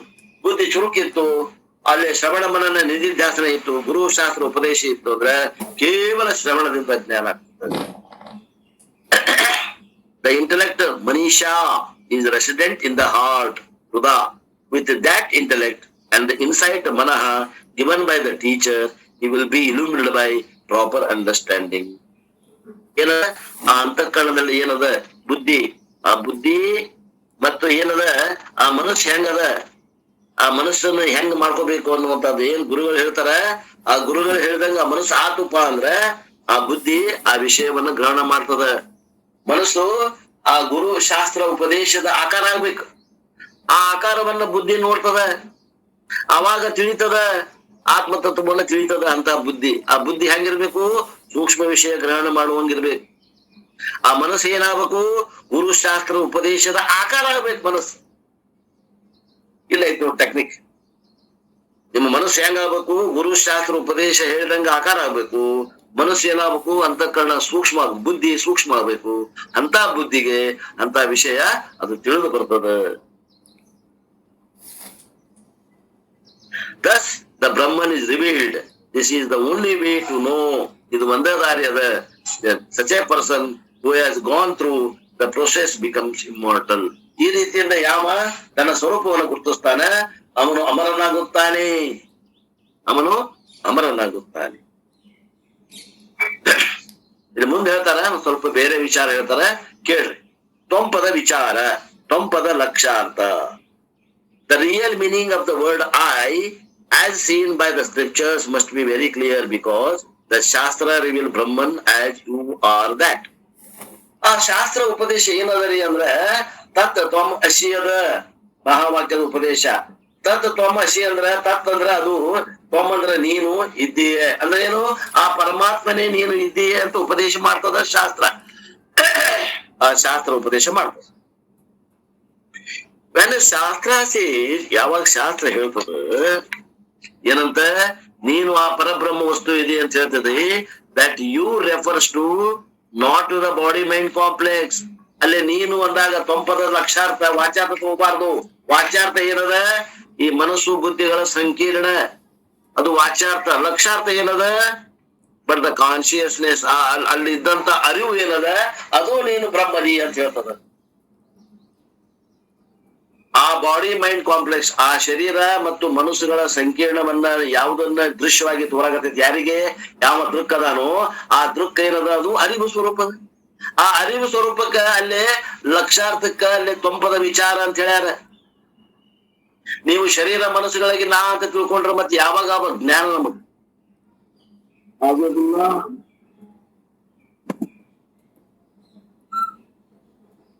If I have a subtle mind to immediately understand this, the lakshartha, the intended meaning, with smoothly enters the mind. ಯಾವಾಗ ಆ ವಾಚಾರ್ಥವನ್ನು ಕಳೆದ ಲಕ್ಷಾರ್ಥದಲ್ಲಿ ನನ್ನ ಮನಸ್ಸು ನೆಲೆಯಾಗಿ ನಿಂತದ, ಆ ದೃಕ್ ಸ್ವರೂಪವಾದಂತಹದ್ದು ಯಾವುದಕ್ಕ ಈ ಶರೀರ ಮನಸ್ಸುಗಳ ದೃಶ್ಯ ಆಗಿತ್ತಲ್ಲ, ಅದು ಅರಿವು ಏನದಲ್ಲ, ಅದೇ ಬ್ರಹ್ಮ ಅಂದ್ರ ಅಲ್ಲಿ ಲಕ್ಷಾರ್ಥದಾಗ ಬರ್ತದ. ವಾಚಾರ್ಥದಲ್ಲಿ ಈ ಶರೀರ ಮನಸ್ಸುಗಳು ಬ್ರಹ್ಮ ಅಂದಿಲ್ಲ ಅವರು. ನೀನು ಬ್ರಹ್ಮದಿ ಅಂದಾಗ ಈ ಶರೀರ ಮನಸ್ಸುಗಳು ಅನಾತ್ಮವನ್ನು ಕಳೆದು ಉಳಿದ ಭಾಗ ಏನದಲ್ಲ ಆತ್ಮ ಸ್ವರೂಪ, ಅದು ಬ್ರಹ್ಮದ ಅಂತ ಹೇಳ್ಯಾರ. ಹಿಂಗ ವಾಚಾರ್ಥದಾಗ ನಿಂತ್ಕೊಂಡ್ರ ಕೆಲಸ ಆಗೋದಿಲ್ಲ, ಲಕ್ಷಾರ್ಥಕ್ಕೆ ಬರಬೇಕು. ಮುಂದಿನ 10ನೇ ಶ್ಲೋಕ, ಇನ್ನ 10 ನಿಮಿಷದ 10ನೇ ಶ್ಲೋಕವನ್ನು ಒಂದು ನೋಡ್ಬಿಡ.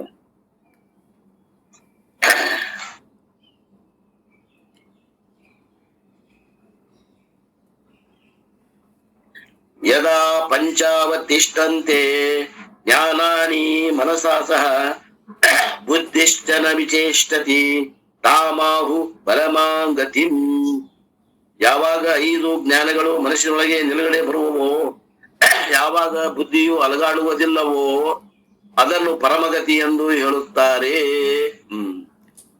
ಇಲ್ಲಿ ಜೀವನ್ಮುಕ್ತಿ ವಿಷಯವನ್ನ ಹೇಳ್ತಾರೆ. ಪರಮಗತಿ ಅಂದ್ರೆ ಜೀವನ್ಮುಕ್ತಿ ಹೆಂಗಾಗ್ತದ ಅನ್ನುವಂತ ವಿಷಯದ ಆ ವಿಷಯವನ್ನ ಹೇಳ್ತಾರ. ಶಬ್ದ ಶಬ್ದಾರ್ಥವನ್ನು ನೋಡಿ. ಯಾರಿಗೆ ಇಲ್ಲಿ ಮಠ ತಿಳಿದದ ಅವ್ರಿಗೆ ಮುಂದಿನ ತಿಳಿತದ, ಯಾರಿಗೆ ಇಲ್ಲಿ ಮಠ ತಿಳಿದಿಲ್ಲ ಮುಂದಿಂದು ಅವ್ರಿಗೆ ತಿಳಿದು. ಶಬ್ದ ಶಬ್ದಾರ್ಥ ಏನಪ್ಪ ಅಂತಂದ್ರೆ ಆ ಹೂ ಹೇಳುತ್ತಾರೆ. ಏನ್ ಹೇಳ್ತಾರ ಅವರು, ತಾಮ್ ಯದಿ ಪರಮಾಂ,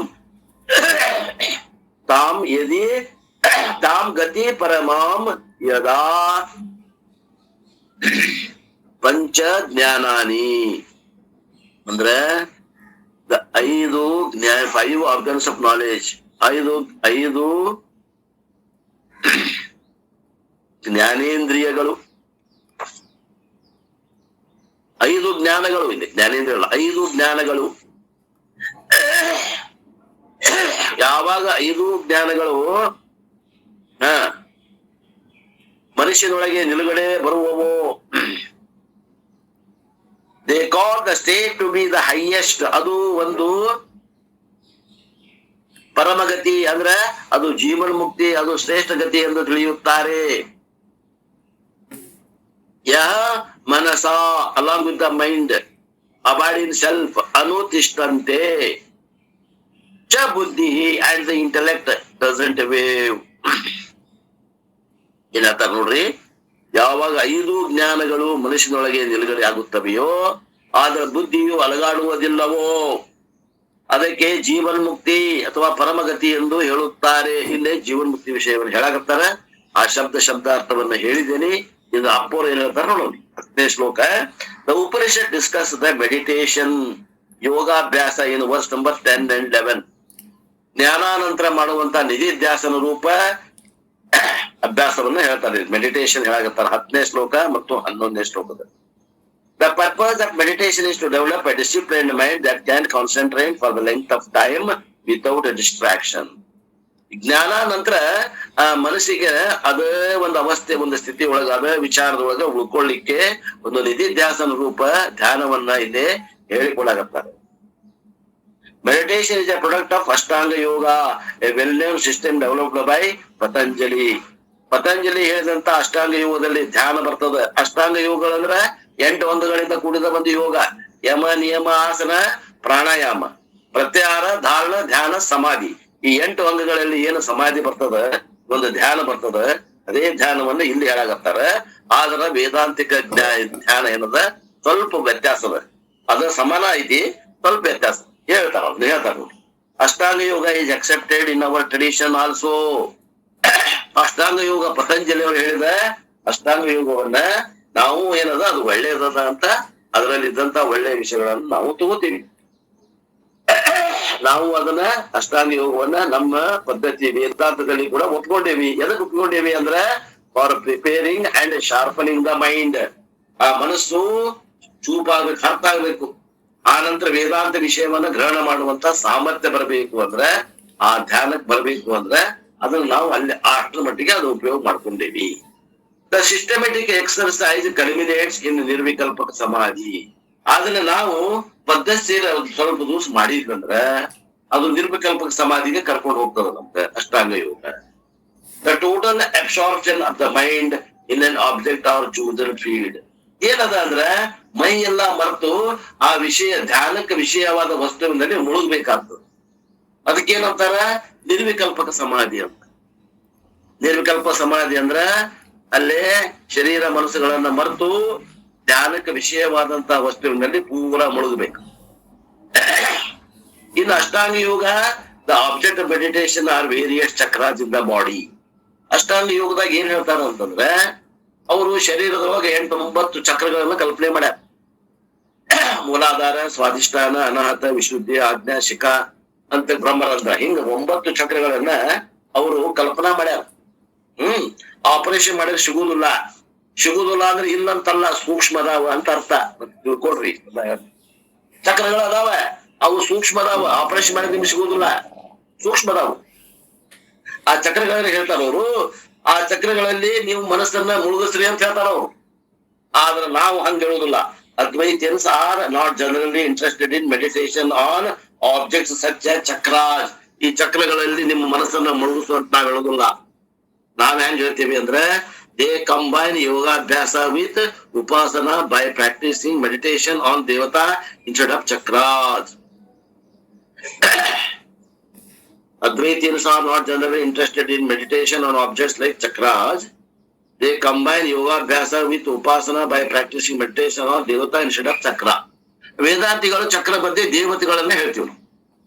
ನಾವು ದೇವತೆಗಳ ಉಪಾಸನೆಯನ್ನ ನಾವು ಹೇಳ್ತೀವಿ. ಸಗುಣ Ishwara ಧ್ಯಾನಂ is combined with yoga abhyasa to develop the qualification of chitta samadhanam, the focusing faculty of the mind. ಮನಸ್ಸು ಸೂಕ್ಷ್ಮ ಆಗ್ಲಿಕ್ಕೆ ಮತ್ ಮನಸ್ಸು ಅರ್ಥ ಆಗ್ಲಿಕ್ಕೆ ನಾವು ದೇವತಾ ಉಪಾಸನೆಯನ್ನ ಕೂಡಿಸಿ ಯೋಗಾಭ್ಯಾಸ ಹೇಳ್ತೀವಿ. ಚಕ್ರಗಳನ್ನ ನಾವು ಹೇಳುವುದಿಲ್ಲ. ಇಷ್ಟು ವ್ಯತ್ಯಾಸ.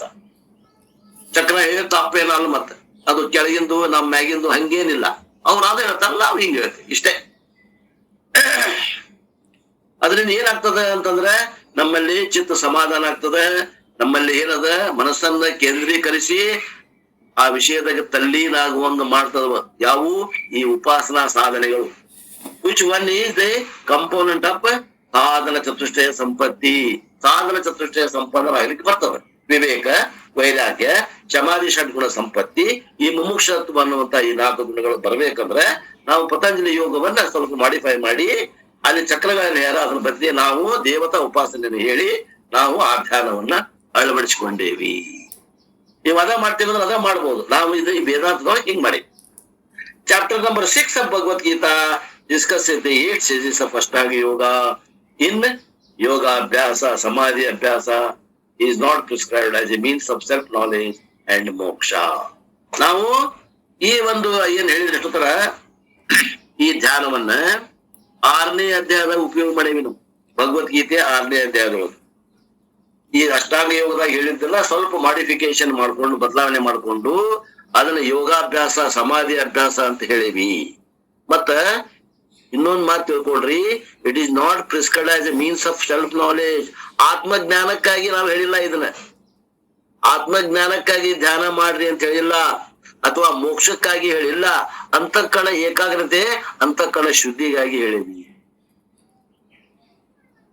The only acknowledged method is ಗುರುಶಾಸ್ತ್ರ ಉಪದೇಶ.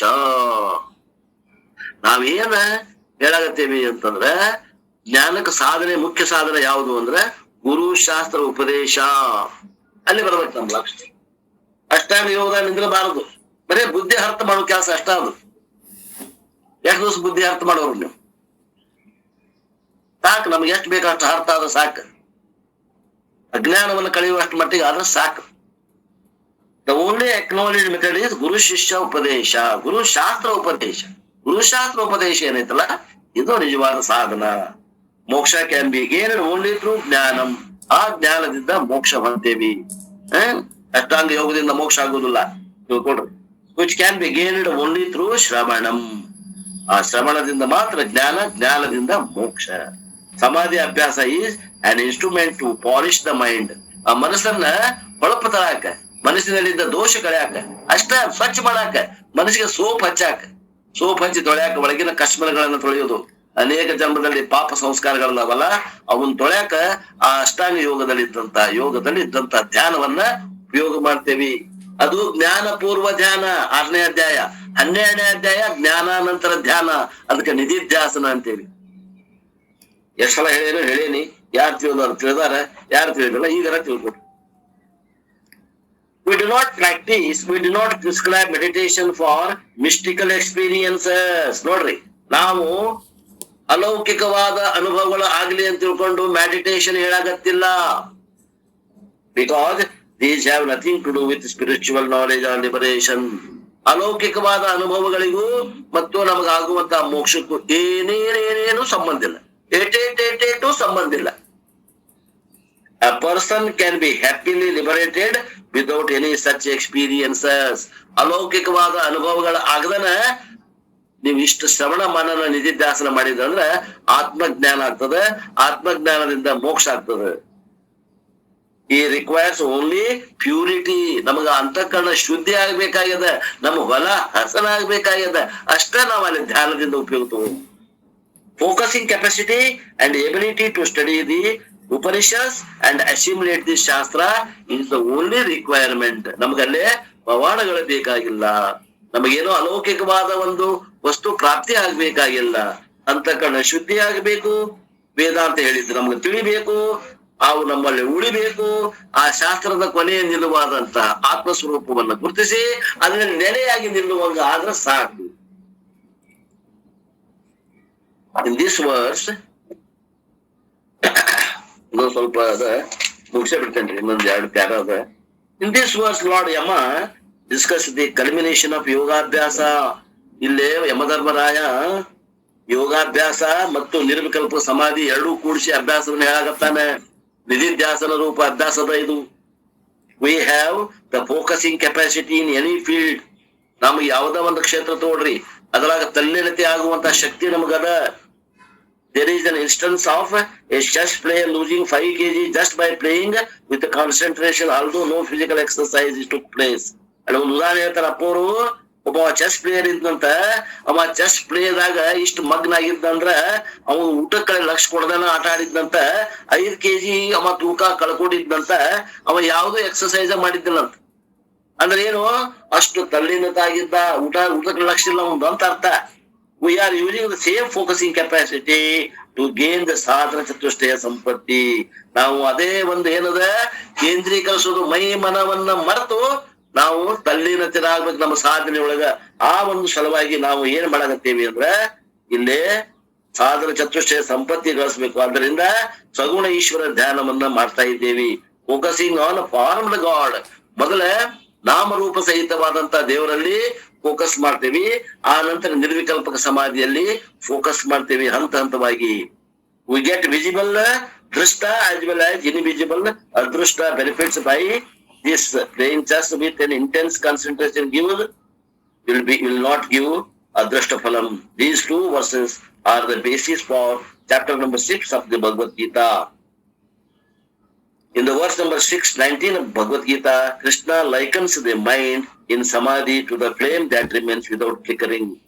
6ನೇ ಅಧ್ಯಾಯ 19ನೇ ಶ್ಲೋಕದಾಗ ಭಗವಂತ ಕೃಷ್ಣ ಏನ್ ಹೇಳ್ತಾರಪ್ಪ ಅಂದ್ರ, ಇಂತ ಒಂದು ಸಾಧಕನ ಮನಸ್ಸು ಹೆಂಗಿರ್ತದ ಅಂತಂದ್ರ ಗಾಳಿ ಇಲ್ಲದ ಸ್ಥಳದಲ್ಲಿ ಇಟ್ಟಂತ ದೀಪದಂತೆ ಅದು ಶಾಂತವಾಗಿ ಉಳಿತೈತೆ ಅಂತ ಉದಾಹರಣೆ ಕೊಟ್ಟಿದ್ದಾರೆ. When protected from the wind, ಗಾಳಿಯಿಂದ ರಕ್ಷಣೆ ಮಾಡಿದಂತಹ ಸ್ಥಳದಲ್ಲಿ ಇಟ್ಟ ದೀಪದ ಬೆಳಕು ಹೆಂಗ್ ಶಾಂತವಾಗಿ ಉಳಿತದೋ ಅದಕ್ಕೆ ಹೋಲಿಕೆಯನ್ನು ಕೊಟ್ಟಾನ. ಲಾರ್ಡ್ ಯಮ ಹೇಳ್ತಾನೆ ಇಲ್ಲಿ ಇದ್ರಾಗ, as the culmination of this meditation the 5 sense organs along with the mind remain without distraction. 5 ನಮ್ಮ ಜ್ಞಾನೇಂದ್ರಿಯಗಳು ಏನ್ ಮಾಡ್ತಾವ ಅಂತಂದ್ರ ಮನುಷ್ಯನೊಂದಿಗೆ ಸೇರ್ಕೊಂಡು ಏನ್ ಮಾಡ್ತಾವಂದ್ರ ಅವು ನಮ್ಗೆ ಏನೇನೇನೇನು ನಮಗ ಎಲ್ಲಿ ಹೋಗದಂಗ ಅಲ್ಲೇ ನಿಂತ್ಕೊಂಡ್ಬಿಡ್ತಾವು, ಆತ್ಮನಲ್ಲಿ ನೆಲೆಯಾಗಿ ನಿಲ್ತಾವ್. 5 ಜ್ಞಾನೇಂದ್ರಿಯಗಳು, ಕಣ್ಣು, ಕಿವಿ, ಮೂಗು, ನಾಲಿಗೆ, ಚರ್ಮ ಮತ್ತು ಮನಸ್ಸು, ಇವು 6 ಆತ್ಮನಲ್ಲಿ ನೆಲೆಯಾಗಿ ನಿಲ್ತಾವ, ಎಲ್ಲಿಯೂ ಹೊರಗೆ ಹೋಗುದಿಲ್ಲ. The intellect also remains focused, devoid of any thought other than the object of meditation. ಬುದ್ಧಿನೂ ಕೂಡ ಆತ್ಮನಲ್ಲಿ ನೆಲೆಯಾಗಿ ನಿಲ್ತದ. ಸಜಾತಿ ಪ್ರತ್ಯಯ ಪ್ರವಾಹ. ನಿಧಿಧ್ಯಾಸನ ಅಂದ್ರೆ ಏನು? ಅನಾತ್ಮಾಕಾರ ತಿರಸ್ಕಾರ ಪೂರ್ವಕಂ ಆತ್ಮಾಕಾರ ವೃತ್ತಿ ಪ್ರವಾಹ ಪ್ರವರ್ಧನ ಮಿತಿ ನಿಧಿಧ್ಯಾಸನಂ. ಆ ನಿಧಿಧ್ಯಾಸನ ಮಾಡಕತ್ತದ ಮನಸ್ಸು ಬುದ್ಧಿ ಕೂಡ ಎರಡು ಕೂಡ. The state of there absorption is also divided into 2. ಈ ಒಂದು ನಮ್ದು ಸ್ವರೂಪದಲ್ಲಿ ನಿಲ್ಲುವುದು ಎರಡದ, ಒಂದು ಸವಿಕಲ್ಪಕ ಸಮಾಧಿ, ಒಂದು ನಿರ್ವಿಕಲ್ಪಕ ಸಮಾಧಿ. Absorption through a deliberate effort is savikalpak samadhi that eventually becomes a spontaneous after will resides in nirvikalpaka samadhi. Savikalpaka samadhi ಅಂದ್ರೆ ಏನು ಹೇಳ್ತಾರೆ ಕೇಳ್ರಿ, ಬಹಳ ಮಂದಿ ತಪ್ಪು ತಿಳ್ಕೊಂಡಿರು. ಸವಿಕಲ್ಪಕ ಸಮಾಧಿ ಅಂದ್ರ ಮನಸ್ಸನ್ನ ಧ್ಯಾನದಾಗ ಮುಳುಗಿಸುವುದೇನಿತ್ತಲ್ಲ ಸವಿಕಲ್ಪಕ ಸಮಾಧಿ. ಧ್ಯಾನದಾಗ ಮುಳುಗಿ ಅದು ಇಲ್ದಂಗ ಆಕತ್ತಲ್ಲ ಅದು ನಿರ್ವಿಕಲ್ಪಕ ಸಮಾಧಿ. ಎಷ್ಟು ತಿಳ್ಕೊಡ್ರಿ, ನಿರ್ವಿಕಲ್ಪಕ ಸಮಾಧಿ ಇದ ಹೈಯೆಸ್ಟ್ ಗೋಲ್ ಆಫ್ ಅಭ್ಯಾಸ ಯೋಗ. ಈ ನಿಧಿಧ್ಯಾಸನದೊಳಗ ನಿಧಿಧ್ಯಾಸನಂತ ಇದು ನಿರ್ವಿಕಲ್ಪಕ ಸಮಾಧಿ ಅನ್ನೋದು ಹೆಚ್ಚಿನ ಗುರಿ ಅದ, but not the highest goal of the life. ಅದು ಹೆಚ್ಚಿನದಾದ್ರೂ ಕೂಡ ಅದೇ ಕೊನೆಯ ಗತಿ ಅಲ್ಲ. The function of yogabhyasa is only to provide a well equipped mind with which Vedanta shravana manana ನಿಧಿಧ್ಯಾಸನ can begin. ಇಂತ ಒಂದು ಮನಸ್ಸು ಇತ್ತಪ್ಪ ಅಂದ್ರ ಅಂತದ್ರಲ್ಲಿ ಶ್ರವಣ ಮನನ ನಿಧ್ಯಾಸನ ಮಾಡಿದ್ರೆ ಈ ವೇದಾಂತ ಅನ್ನುವಂಥದ್ದು ಅಂಗೈ ಒಳಗೆ ಬರ್ಲಿಕ್ಕೆ ಆಗುತ್ತೆ, ಗೋಚರ ಆಗ್ತದೆ ಅನ್ನುವಂತ ಮಾತಿನೊಂದಿಗೆ ಈ ಶ್ಲೋಕ ಮುಗಿತದ. ನಾಳಿನ ದಿವಸ 11ನೇ ಶ್ಲೋಕವನ್ನು ನೋಡೋಣ ಅನ್ನುವಲ್ಲಿಗೆ ಇವತ್ತಿನ ಈ ವಾಗ್ರೂಪ ಸೇವೆಯನ್ನು ಗುರುಪಾದಕ್ಕೆ ಸಲ್ಲಿಸಿ ನನ್ನ ವಾಣಿಗೆ ವಿರಾಮ್.